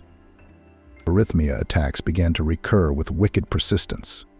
She never returned home from the hospital. Elizabeth was discharged after 2 months of scrupulous observation. At first I was desperate, resentful of the little girl for taking away the woman I loved and leaving me alone in the world. Harry was 17 at that time. I am still amazed that he was a wise adult even then, convinced me that everything was destined by fate, that he too had lost his mom. But it was her life, her dream, and her choice. You won't believe it, but it was he who, together with the nanny, looked after the baby, quickly learned to change her nappies, and feed her specialized formula. The second blow was that soon doctors noticed that Elizabeth was different, not like other children. Her genetic disorder had not yet manifested itself in any way. But she drove us crazy by the fact that she did not react to our presence at 6 months, at 1 year and then. Imagine the picture. The child eats, sleeps, but does not react to us, to a lot of colorful toys around him. The face is like a frozen mask. No vivid facial expressions, no gestures. As you sit or lay down in such a position and will freeze. Sometimes for quite a long time. The girl turned out to be pretty, even pretty. Big-eyed, curls of blonde hair, chubby arms and legs, but she behaved like a puppet, like an artificial doll. After a while, she was diagnosed with Asperger's syndrome or autism. Doctors assured her that this type of autism spectrum disorder boded well for her prospects. Body functions would be partially developed, but not fully developed. I took Elizabeth to Europe. There the doctors were able to perform almost a miracle. They removed the sleep disorder, adapted her eating to the right regime, and taught her to react at least a little to what was going on. I came back from Germany almost happy. Elizabeth began to recognize her family, babbled something in a language we didn't know, sometimes tried to express something with gestures, but she still hadn't learned to smile. On the street, she turned round at the noise during walks, on a trip to the Black Sea, and pushed her legs up when Harry and I tried to bathe her in it.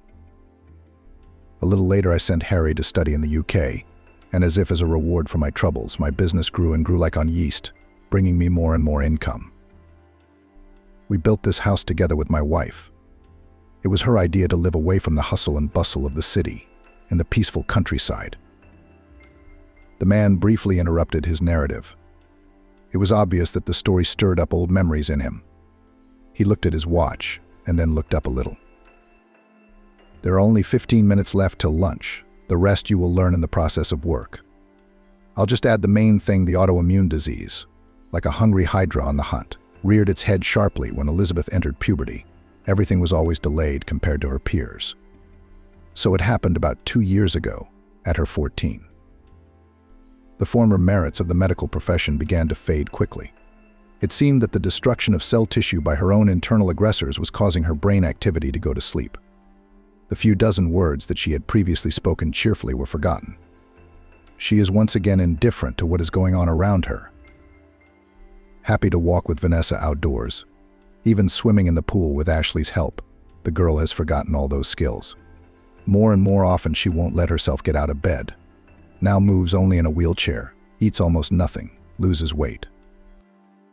I realize, Amanda, that you're not a miracle worker or a god. The doctors have already told me that the girl has no more than a year to live. The deterioration of her fragile body is progressing. For myself, I have labeled your tasks as facilitating her departure to the next world. I know it's impossible, but I still dream of her smiling when she looks at our park, our home, the sky, and the sun. I guess I want too much from you." Amanda was in shock. No, not at the task set before her. Here she would do everything she could, apply all her knowledge. There was such pain and despair in the man's eyes. He spoke so courageously about his daughter's imminent departure from this world that the visiting therapist's blood ran cold. So much for the high fence, the rich house, in the walls of which for so many years trouble has lived at ease, despite the pleasant faces of the people who built it. The lunch was gorgeous. Vanessa cooked so deliciously that Amanda didn't even notice that she ate all of it. She reached for some very unusual salad, and several people answered her mute question about where Elizabeth was. "Elizabeth is having lunch in her room," said Carl. "We'll go to meet her after dinner." "I've already made her favorite meatballs and mashed potatoes," Vanessa added. "And I picked a bunch of brightly colored Septembers behind the house. I think Elizabeth is excited by their sharp autumn scent." Only Gaby, Elizabeth's father, had called the maid that once in a conversation in the study, and Amanda had picked up the nickname mentally, so shorter and much simpler, ate, staring intently at her plate. She seemed to care the least, if at all, about Elizabeth's plight. "We'll have to keep an eye on this smashing person," Amanda decided to herself. "She's prepared my room perfectly, no complaints." But did she make any insinuations about her patient? In dealing with an autistic patient, all means are good, and all little things can be global. After these words, everyone at the table was again distracted by sweet cakes and compote. Amanda thought to herself through her grief, dreams, and thoughts. It's good here they have a soul. The servants dine at the same table with the master. Everyone is praying for the girl as best they can, all trying to brighten her life. Her thoughts were interrupted by Carl's voice. "Amanda, are you ready to see your patient?" The woman replied enthusiastically that she was looking forward to it, and she was not the least bit wrong. The curtains were drawn in Elizabeth's room. It was dark, and there was a kind of gloom and despair. Amanda immediately noted to herself that this had to change. It was understandable. A seriously ill person lived here, but it was not worth emphasizing it with decorations. The girl did not react to their appearance. At that moment, Vanessa brought a tray with Amanda's favorite dishes. The therapist decided not to put her work on hold. "Carl, Vanessa, let me feed Elizabeth, and we'll have a chat. Leave us alone." "Elizabeth is your new doctor, Amanda. She'll be with you almost non-stop. You don't mind if we leave you two alone, do you?" Again, there was no visible reaction. The girl obediently opened her mouth at the sight of food, chewing and swallowing like a puppet. But Amanda began her monologue. "I'm not a doctor or a carer for you, Elizabeth. I prefer the status of friend. I'll be there for you of my own free will, even though I'm an employee. I'll tell you the truth, I'd stay with you for free, as long as I like it very much. Your wonderful house, the place, the people, you. Tomorrow you and I are going to turn your room upside down. I don't think it will be bad for your health." For a split second, Amanda thought there was a flicker of something in the girl's eyes, some glimmer of reaction, but it all went out again very quickly, and it could have been the insidious play of light and shadow in the room at all. The doctor, under a shower, decided to think about it in her room later, but in the meantime she dressed her ward in warm clothes and took her in her pram to the courtyard to breathe the strong air of golden autumn. From that moment on, the days in the house followed a long-established pattern. And in the morning, Amanda and Elizabeth had breakfast together in the girl's room. Then there were the inevitable drips and injections to combat the manifestations of genetic malfunctions. The obligatory 2-hour walk in the garden, where Ashley always lovingly tended the plants. Lunch in the great hall. At this meal, Amanda would spend time with the household and then feed Elizabeth. The patient's therapeutic sleep, a new batch of medication dripping steadily through the IV for a couple of hours at a time. Dinner, now in the presence of Carl, who on weekdays was always at work, and in the evenings and weekends worked hard at home in his office. Exhausted by the endless procedures, the patient fell into a deep sleep as early as 10 o'clock in the evening. Amanda studied the works of colleagues related to autism again and again. There were no changes in terms of closer contact with her ward, neither for the worse nor for the better. The girl's condition remained stable. Amanda talked to Elizabeth about everything, told her about the plot of her favorite fiction books, read her poems, showed her reproductions of paintings from a large, colorful album. Or rather, the word talking is not appropriate here at all. The doctor conducted her eternal monologue, and the girl listened to it indifferently. The other day, already beginning to despair, a little doctor found in one of the foreign articles information that to level the manifestations of isolation with autism for patients can be a good help to communicate with the animal world. For some reason, there were no pets in Carl's house. After a general meeting of all the residents of the mansion, it was decided to get a puppy of a large dog. Most of all, for some reason, everyone liked a Canadian Newfoundland. 2 days later, Andrew brought a shaggy black treasure with stormy eyes from a kennel breeding this particular breed. He was irresistible. It is commonly believed that our lesser brothers have no intelligence. What told Tim, then, that the full name Timothy, and not some Bax or Lord, was so much nicer, that he was meant for Elizabeth. Finding himself in her room as a guest, the place had long since been on Amanda's errand, a more racy setting with lots of brightly colored elements. Tim headed straight for the girl and rubbed his wet nose into her palm. The doctor was sure there was a flicker of reaction in Elizabeth's eyes, lightning fast, but she had no doubt, bright and positive. For the first time, Amanda felt they were on the right track. By New Year's Eve and Christmas, everyone in the house was expecting Harry from Prague. Amanda didn't know the young man. She only remembered Vanessa's words. He's golden. Elizabeth transforms when her big brother arrives. She can't smile, but here it's like her face lights up. Gabriella, who was present during their conversation, added, "And what a handsome man Harry is. Respectable, decent, wise, but at the same time outwardly a typical example of Hollywood hero lover. 2 characters in one person, it's so intriguing." Vanessa immediately echoed her words. "Ugh, Gabriella, go change Elizabeth's bedclothes, while she and Amanda are out for a walk. You've got Cupid's days on your mind, you're not the right girl. Roll your lips." Gaby, wiggling her hips as usual, walked away, and the cook gave her a shrug and said to Amanda, "The girl goes completely off the rails when the owner's son flies home from Europe, making eyes at him, and he looks at her like she's nothing. He had a bride, but she cheated on her husband while he was earning money in the Czech Republic. They ran away, although the foolish young lady was begging us, shedding tears, just that the hair on her head did not tear in despair that she missed a rich party. It didn't help. Harry couldn't trust her at all, couldn't forgive her for seeing another man at the same time." Sighing sorrowfully, Vanessa suddenly suggested, "Come to my room tonight and we'll have a tea party. I'll tell you my story, how Carl saved me from trouble, and why I've since nicknamed him the Angel of Goodness." On the walk, Amanda and Ashley discussed raising a new pet. It wasn't right for a pedigree dog to go pear shucking in the yard. The gardener had told her he'd always wanted a dog. He patiently put up with Tim's antics, even forgave him for ramming a rose bush wrapped in cling film into the yard on the run. Amanda again thought that Elizabeth, sitting in the wheelchair, made some movement in the direction of the mischievous Newfoundlander, but she was in no hurry to express her assumptions aloud. We must watch and watch and watch again and again. There it would be seen. After supper, when she was satisfied that Elizabeth had fallen into a restful sleep, she closed her door firmly and knocked on the next door. "Come in. I've been waiting. I've made us some green tea with molasses and gooseberry jam and nuts. Now we'll have a feast." Oksana had been in the chef's room only briefly before, but now she could examine the room in more detail. The same elegance and home coziness, spiced with personal things dear to her heart.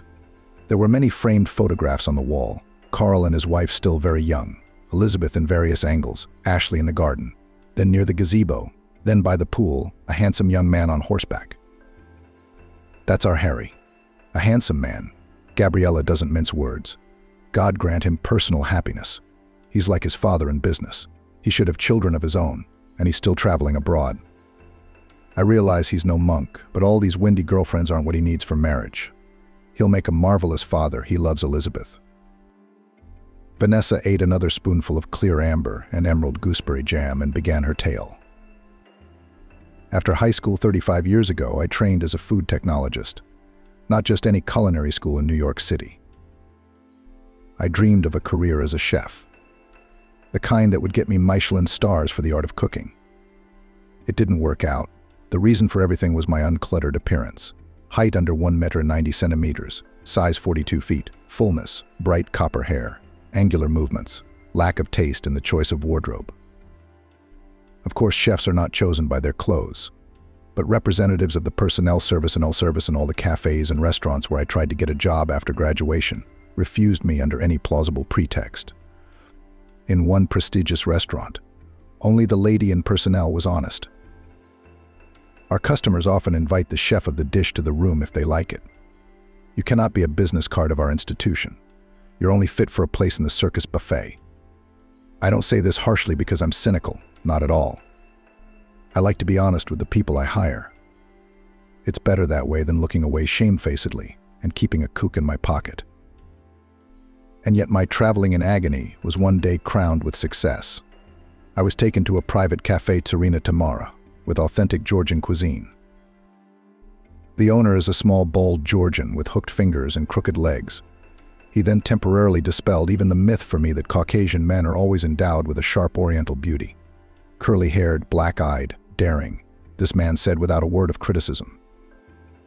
I have a wife who is ill in a female way. She can't sleep with me, and I am a man. I need to save my physiology. You'll work in the kitchen and visit me a couple of times a week. If you do well, I'll make you head chef, and then maybe chief. I, from his words at first in a precipitate fell out, said that I would think about it, and then I calculated in the Institute 6 years at the correspondence department. Before that, 2 years as an assistant cook in the canteen. I am not today, so tomorrow 26 years old will be. And I'm still wearing girls. There's no cue for my red-headed soul. No one even looked at me with that enveloping male gaze full of desire. Ever. Blushing and pale, 2 days later informed that I agreed to all the terms. The owner of Tsarina Tamara glared at me, invited me to the back room. There I learnt the basics of love between crates of vegetables, herbs, and boxes of vodka, which in decanters was later passed off as cha-cha. It's a shame, come on. Big physiological love on a quick hand honestly lasted between me and the chief for 1.5 years. And then I got pregnant. Having learnt the news, my lover was not ceremonious, dismissed in no time. He kept bemoaning that I shouldn't talk, that his wife shouldn't know anything. He has 3 grown-up children, they'll see who he's staring at. The family will laugh. He paid me 3 months' salary in advance and washed his paternal hands at me. About the fact that the baby should be born, I informed him not immediately. All the time delayed, I felt that this news will not turn out well. With my general fullness, belly became noticeable only in the 6th or 7th month. Just before the usual official maternity leave, I found myself on the street. My rent ran out 2 weeks before Ashley was born. All I had was an aunt in a remote village. I can't even tell you how close we are. I'd never seen my father before. My mother drank herself to death when I was 20. She was homeless at first, and then she went missing. But I never doubted for a second that the baby would be. I'm alone in this world, and this will be my own blood. The landlady of my flat is not a kind-hearted person, but she took pity, waited until I gave birth and discharged from the maternity hospital. She gave me a month to do everything, and then she put up with it for free. And then her children came to live with her. They had nowhere to live, so she showed me the door. We went with a 1-month-old baby to grieve. We stayed a week in a shabby hotel, but my son was restless. The noise insulation in the building was shitty. Other guests began to complain that we did not let them sleep at night. We moved out to nowhere. I'm sitting at the intercity bus stop with my stuff and Ashley's bundle. I thought I'd go to the countryside, see if I could find an abandoned house. I had enough money in my purse for a week's existence. When an expensive dark Jeep pulled up next to the bus stop, I didn't even immediately realize that the driver was asking me what I had. I sat there in tears. Carl, and it was him. At that time, the house in these parts built a house, looking for a local specialized shop that recently erected on the highway. I gave him the address, why not, but he didn't leave at once. Later he told me that my eyes were like those of a beaten dog and there was so much desperation in them that he couldn't resist asking, "Woman, why are you sitting in the wind with a baby? I can give you a lift somewhere, even if it's in the other direction." I don't know how it happened, but I told him all my troubles in 2 words, as if I were in the wind. He chuckled and thought about it for a few minutes, then asked, "A professional cook, you say?" "I'm looking for such a specialist. I need to feed 2 teams of workers every day. We can provide you with a boxcar for accommodation." Of course, I didn't hesitate for a second. It was getting late, and the bus was delayed, so I was going to sleep in the field with Ashley, right on the dead grass. I gathered up my few belongings and climbed into the warmth of the car. There was no fear or apprehension. I was used to the work, and I loved my craft. Vanessa interrupted her long story and poured her and Amanda another cup of fragrant tea. She brought from the kitchen a dish of ruddy cakes left over from dinner and glanced briefly at Amanda. "Have I bored you with my tales yet, Doctor?" "Not at all, Vanessa. It's rare for anyone to talk to me so heartily, to confide their secrets to me. I am very grateful to you for this frankness." "Then I will continue," said the woman. Then everything was much more pleasant. Guy's workers met me as a mother starved on dry meat, and I with a move them borscht boiled on a brain bone, cooked cutlets, wheat porridge in a cast iron steamed with butter. When they brought to the table and compote, the foreman could not stand it. "You cook deliciously, Vanessa. We haven't seen such delicacies here for a long time. Therefore, guys, I will order the following. We have 15 people working here. It's hard to feed that many without a well-equipped kitchen. So we'll distribute the daily duty. Who of the men will help with wood for the stove? Who will carry water? Who will help the cook with other hard work? She's got a little boy in her arms. He needs to be fed and nursed. So have a conscience, brothers. Don't sit on this young woman's neck, and don't offend her in word or deed." That's how I found myself in our yard about 30 years ago when it was still under construction. Ashley is my native gold, having grown up here. After the construction was finished, I stayed in the house with the owners. Carl and his wife had Harry's little boy at the time. Oh, what a table I made for their housewarming party. The guests could only wonder where he'd found such a cook. There were various people in the house, high-ranking and with connections. Many times they tried to lure me to other houses. How could they do such a thing? An angel of goodness from heaven appeared to me one autumn evening at a bus stop, and I would betray him when others beckoned. Elizabeth was born to me, her nannies and carers, and Carl made me head of the house and promoted me to housekeeper. Everyone here has become dear to me. Even that empty Gabriella with her dreams of hunting Carl's son doesn't seem like an enemy. That's my story for you, Amanda. Maybe it will help you in your work. Amanda went to her room pensive. She used to trust the notion that the rich were stingy with their souls. In Carl's house, she saw a different world full of warmth, respect, and a willingness to help each other through the difficult realities of life. Her fervent conviction to do everything she could to make Elizabeth feel at least a little better became even stronger in her mind. From the next day, she increased the therapeutic load for the girl, insisted on the return of massage procedures, deciding that they were not harmful to the body, broken by the disease, and on the contrary, contribute to its tone. Elizabeth was still unresponsive to the change in regime. Only the appearance of Timothy's shaggy puppy seemed to revitalize her face a little. Amanda didn't give up. She wheeled her pram around the park and sat Elizabeth down to watch Ashley's dog. He took the assignment seriously. Little Tim already knew the commands sit, down, place, come, walk. In the house, the Newfoundland recognized only 2 masters, Elizabeth, at whose feet he spent all his free time, and Ashley, who fed and brought him up. The days were running by, and the winter holidays, New Year's Eve and Christmas, everyone's favorite, were approaching.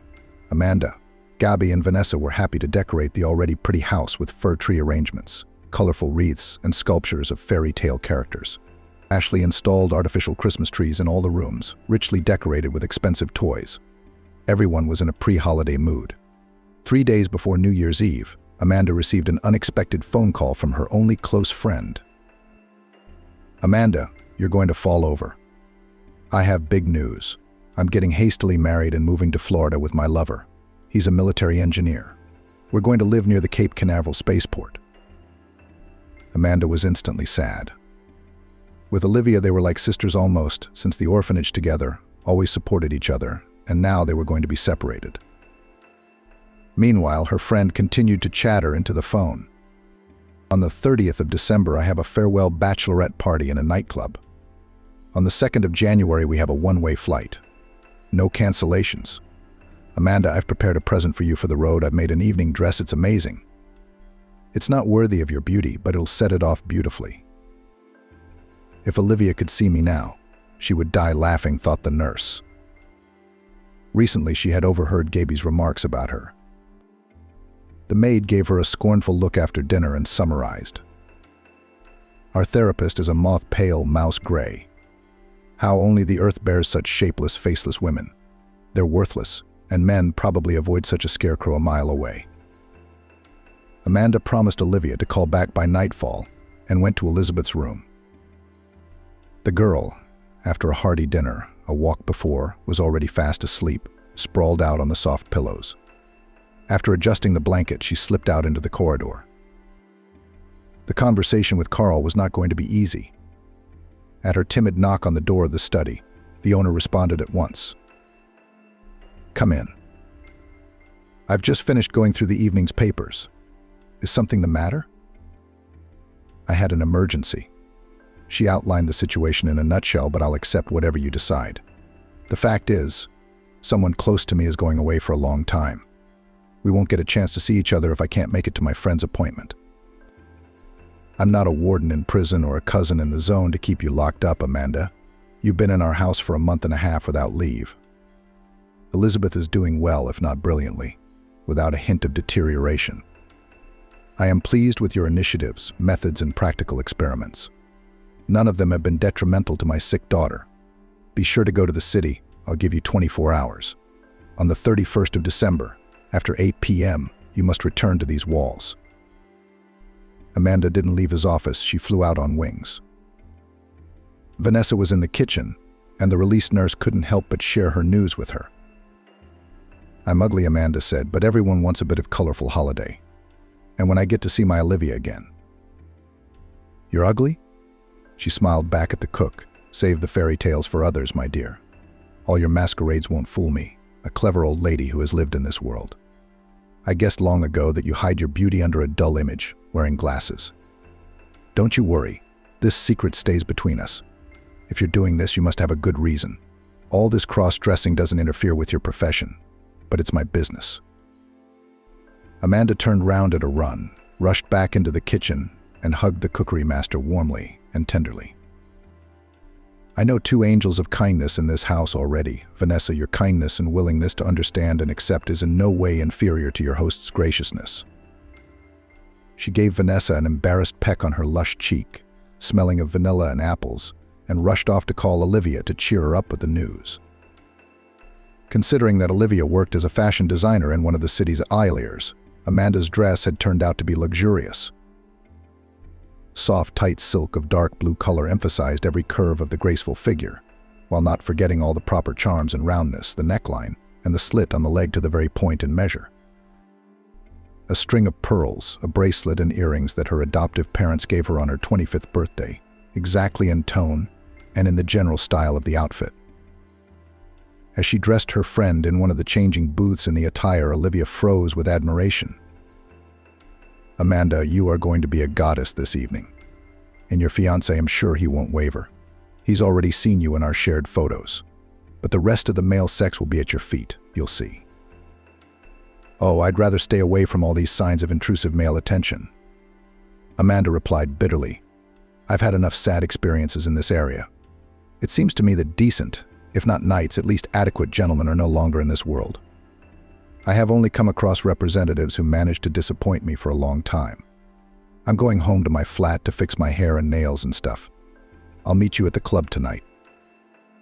The place called Big City Lights met Amanda, who arrived by taxi with a stunningly colorful appearance. dressed up fir trees and pine trees, colored lights and tinsel shining in their light, the crowd dressed to the hilt. Her favorite friend Olivia was wrong. There were many real beauties on the dance floor, at the tables, at the bar, worthy to become the prima donnas of this evening and the coming night. On the eve of the new year, it seemed that everyone tried not to hit in the dirt face. The audience was already relaxed by the fountain of hot drinks. Amanda breathed a sigh of relief. No one around her cared about her, but she was glad too soon. At one of the tables, Mason was having a good time with his friends, her first and only man. At the sight of Amanda relaxed and chatting serenely with Olivia and the rest of the girls, a greedy gleam lit up in the man's eyes. And that girl just got even more beautiful. I shouldn't have let that bird out of the love cage back then. Such a friend next to me will make the image of any successful man, he thought to himself, lewdly grinning. Today again, I will get her into bed.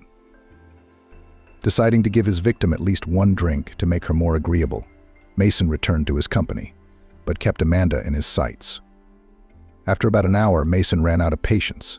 He decided to go and teach the wayward babe a lesson by humiliating her in front of her friends. Amanda suddenly appeared behind him with a banal greeting. I see what people are like without a bodyguard.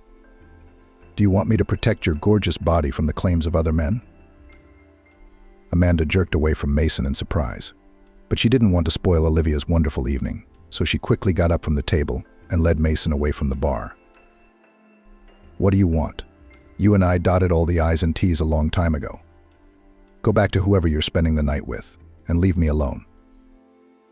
But it wasn't so easy to stop the smarmy bastard. He wasn't about to give up his intentions to sleep with such a lovely woman again. Come on, Amanda. Let's have a nice glass of red wine to this chance encounter and part as friends. I didn't mean to piss you off. I just thought you might have something to remember from the pages of our brief affair. The woman prudently decided not to make a scandal because of casual circumstances and obediently followed the man. At the counter, Mason ordered 2 glasses of some expensive grape wine and from an overseas collection, generously bought a chocolate bar and nuts sprinkled with sugar. He put his arm round Amanda's waist. The man's calculation was trivial, that now his old acquaintance would get drunk and become more docile, but he was wrong. Amanda drained her wine glass without even tasting it, and looked boldly into her ex-lover's eyes. Am I free of you now? Is the ritual honored? Mason was not accustomed to such behavior of ladies. He had never been refused, so he began to whisper in her ear. This is not the end of our New Year's Eve date, my dear. Don't get your hopes up. I'm going to rent a private office and you're going to be gentle with me. I remember everything, my lovely. Here we go again, Amanda thought with annoyance. Why is it that when a man is around, all his desires are always reduced to one thing? She looked around helplessly. There was no one around except a young man calmly sipping whiskey at the counter. Their eyes met, and what did the stranger read? But he slid valiantly off the bar stool and approached them. This woman is here with me. I only stepped away from the table for a short while, and you young man immediately took advantage of my absence. Mason's eyes widened in surprise. What kind of businessman are you? Where did you come from? Amanda remembered the rest of it as if in a nightmare. The man who had come to her rescue had lifted Mason off the floor like a feather and given him a solid slap on the wrist. But the bitchy, temper tantrum-hardened man didn't calm down.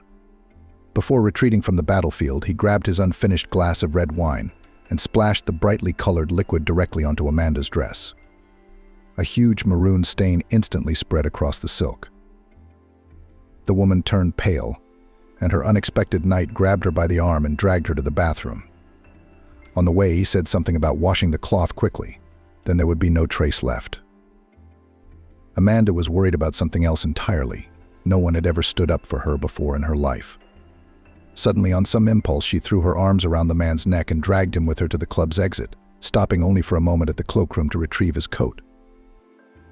I've got a car. I have an appointment here with an old friend, but he's running late. But Amanda didn't listen to him. As in a dream, she dragged the newly disembarked passengers along the cold autumn street to the car with checkers. She didn't care about propriety, about her ruined outfit, about the surprise of her companion who followed her obediently. There was only one single thought in her head. How good it is that I like to wear expensive silk linen. It won't be embarrassing. In her flat, where she had brought a random knight from the club, she pounced on the man like a tigress, like a ravenous March cat. And he didn't fight back. Everything that happened between them was like being in the Garden of Eden. The body sang, the soul rejoiced. The thoughts danced the can-can. How tired I am of being well-mannered and decent. Let it all be a one-time thing. I don't even know his name, though my casual lover is obviously handsome and not stupid. Of the latter, she was somehow sure, though they hadn't said a word to each other. In the morning, they fell asleep together without breaking their embrace, but Amanda woke up alone. Apart from the crumpled bed and a pillow that still smelled of a man's perfume, there was nothing in her flat that reminded her of the night before. She brewed coffee, pulled out her shoebox stash to buy Christmas presents for everyone in Carl's house. She was beginning to think of all these people as family. And the night, what could she do about it, that it had come to an end? All New Year's Eve magic comes to an end at some point. Gone was Father Christmas, having rid her of the vile mason. It's just a pity she didn't even feed the stranger breakfast, really. The fridge is empty, and there's no bread, not even a slice. But she can make delicious pancakes. Okay, flour, sugar, vanilla, milk. There's a block of frozen butter in the freezer. But dream away. She needs to get back to her chores. Amanda went back to her fancy dress of a simpleton fool, packed her bag and rang Andrew. Carl's driver had promised to take her shopping for presents and get her back to the manor by the appointed time. Amanda suddenly thought that the man she had spent this magical night with was also an angel of goodness and protection, at least for her personally. Her mood was twofold: sadness at the separation and something unfulfilled, and joy that such fireworks had happened in her rather bland life. At Carl's house, she and Andrew were there at 8 p.m. sharp, like clockwork. On the doorstep, Amanda was held up by Ashley and Tim. The gardener, embarrassed, handed her a bouquet made of spruce paws with pine cones and boughs of glittery sprinkles. Gabriella appeared on the porch, painted today, apparently in honor of New Year's Eve, in all the colors of the rainbow. Colored mascara, eyeliner, shadow, blush, lipstick. Strangely, with the maid's naturally good looks, it didn't even spoil her. Why, Ashley, you've been flaunting your attentions all over the place, and you said you loved me to the grave. Are your feelings, she misspelled the word, faded already? Have you switched to our doctor? The modest, quiet, ordinary gardener suddenly decided to fight back. I haven't had time to give you my simple gift yet, but don't touch Amanda. Don't you dare even speak to her in a disrespectful manner. You're not worth a fingernail. Gabriella gave Ashley a scornful glance and sang back. Shut up already, you gardening scarecrow. You're not the one I'm waiting here for. Harry should be here soon. The man's no match for you. Learn from him what a man with a capital letter looks and acts like. Amanda took Ashley's arm and led her away from him to interrupt the unpleasant monologue. You don't listen to her filthy words, Ashley. A man who can love plants and animals so well, it's like he's an extension of them on this earth. Some of us become an angel of kindness to others, heals and saves lost, unhappy souls. And someone becomes a kind of shepherd, guide, conductor for flora and fauna, protects it from human cruelty, uses people for good, not spoiling, sparing, wisely. You are one of such angels of goodness for Mother Nature. Be proud of such an exceptional status. You have earned it. Amanda pecked the confused Ashley on the cheek and walked up the stairs. In the distance, she heard the sound of a car approaching the house, but she was already running to her ward. It was New Year's Eve, and Elizabeth wasn't ready. Vanessa had her hands full with the table. Everything was sparkling and glittering in the decorated hall. The table was bursting with food and drink, and all the family was dressed up. Even Amanda had changed her shapeless jumper for a white blouse with lace and a black skirt. The only things left in place were the wispy curl on her head and the funny glasses on the bridge of her nose. Carl came to the table in a soft cashmere pullover and loose light-colored trousers. Vanessa had little gold tinsel bows on her head and in her apron. Gabriella wore a provocative purple dress with a low neckline and a deep cutout on the back. It was the way the dishes were served to the table. In her chair sat a rather plain Elizabeth, wearing a delicate violet-colored dress. Amanda had done her hair. The girl looked refreshed. At her feet, as usual, lay the faithful guard Timothy. Ashley had specially washed him with dog shampoo for the holiday. His coat was shiny and even silvery in places. Amanda had already handed out presents to everyone, little Christmas decorations depicting angels in various outfits. All of them, if you shook them a little, made a melodious chime. We started to sit down at the table at 22 in the evening. We had to see off the old year, thank it for all the good things, and ask it to take the bad things with it. Carl went out to hurry his son, and soon they were in the hall together. Amanda was just taking a sip of orange juice when the man she had spent tonight with appeared in front of Elizabeth and her. She even caught the end of the sentence. "I'm sorry, Father, I was late. There were unforeseen circumstances. And then I also had to reschedule an important business meeting that had canceled yesterday." Amanda choked up and blinked her eyes, frightened. And then a miracle happened in front of everyone. There was no other word for it. Elizabeth became animated, reached out to her brother, and then made a gesture towards the floor and inarticulately said, "Naïf." Everyone was stunned and rushed to brace and hug the girl. Amanda slipped quietly from the table in the midst of the commotion.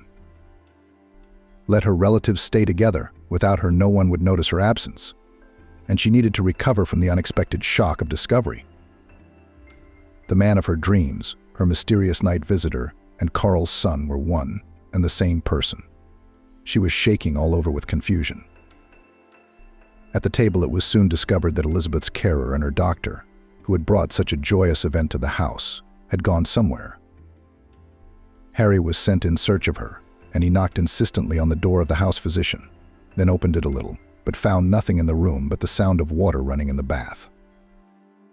Deciding that the woman might have been taken ill, the man pushed the bathroom door resolutely open. Above the bathtub, bent over, Amanda was furiously rubbing some kind of cloth, dropping tears into the water. She turned round at the noise of the door opening. She wasn't wearing her ugly glasses now. Her hair was loose down her back, and Harry caught a glimpse of something very familiar about her. Then he moved his eyes to the bathtub where a beautiful dark blue silk dress lay. The puzzle came together. You? Harry shrieked in surprise, and I came back with champagne, provisions, a bouquet of flowers to your flat, but it was empty. I almost went mad with despair. I thought I'd lost my night fairy forever. Amanda boldly stepped into his open arms. To hell with all principles, decency, rules. This man had turned her soul upside down yesterday. People on this earth meet and get to know each other in different ways. She feels good with him, the rest doesn't matter. Harry let the girl out first. Quickly put something on. It's only 5 minutes until the chimes strike. We'll make it in time. There was no time for the usual masquerade. Amanda's blouse and skirt were all wet. She pulled on her tight jeans and white jumper in a matter of seconds. Didn't bother to brush her hair. They arrived at the table as the chimes struck. Champagne bubbles were playing in the glasses. Vanessa's culinary creations were waiting on the table. Even Elizabeth tried to put a semblance of a smile on her face. Carl did not ask his son a single question, only glanced at the young people seated at the table next to him. Vanessa thought to herself, and with that, we'll soon have children's voices in our house again. Ashley smiled happily, stroking Tim's back. Gabriella was biting her lip nervously and chewing on a red fish sandwich. So I'll have Ashley stolen from me soon enough if I'm catching crows. Now I'll have to accept the gardener's advances if I'm to stay in this house and get more of a foothold. He's not a bad chap, he's kind and handy, and quite handsome. The New Year's Eve night was truly fairy tale and magical, just as it should have been. Everyone at the table was happy in his own way. The long-awaited winter holidays flew by in the midst of entertainment and rest. Only Amanda worked tirelessly with Elizabeth to consolidate her success. On his first day at work, Carl realized that he had relaxed too much over the weekend and decided to be home early. Quietly stepping on the soft carpeted walkway, he walked to the door of his daughter's room and witnessed Elizabeth's new victories. Nuff, Tima, Daddy, Harry, Vanessa, Ashley, Amanda. Gaby Elizabeth dutifully repeated the syllables after Amanda. Carl rounded the corner of the corridor and cried. A panel appointed by Amanda's teacher 10 days later gave a reassuring summary the disease had subsided. The process of cell and tissue destruction had slowed down. The remission period had already exceeded all known scientific limits. Carl, I told you Amanda is an excellent specialist. In our case, expecting a full recovery is a bit of a stretch. But your daughter has shown marked improvement in her general condition. She's starting to react to the outside world. Weakly, not much, but she's starting to talk again. You know, I was thinking, if the patient lives surrounded by angels of goodness, as my student characterized it to me, he has every chance to stay on this earth for some more time, and you will make him as happy as possible for her. I am sure of it. 6 months have passed. The plane leaving on the morning flight to Prague was delayed due to weather conditions. The cute young couple kept glancing at the electronic board and at each other. Harry, what if I hadn't gone to that ill-fated nightclub then? You would have seen me in the image of a monster and would not pay attention to me, asked the mum-to-be, with a rather noticeable rounded tummy. Come on. The man answered her, adjusting his wedding ring on his finger. I would have seen you through all your disguises. Your angelic soul, your ability to do good cannot be hidden. I'd fall for such radiant magic. The iron, monotonous voice of the announcer announced the boarding of their flight. The couple hugged each other and slowly walked towards the boarding point. We will finish all my business in Prague now. You will see this beautiful city, and we will hurry to our home. Elizabeth, do you know what she gave me before we left? Harry, Amanda, Elizabeth, Tim is waiting. It's a puzzle. We can't let them all down. Without us, the circle of good angels would be incomplete.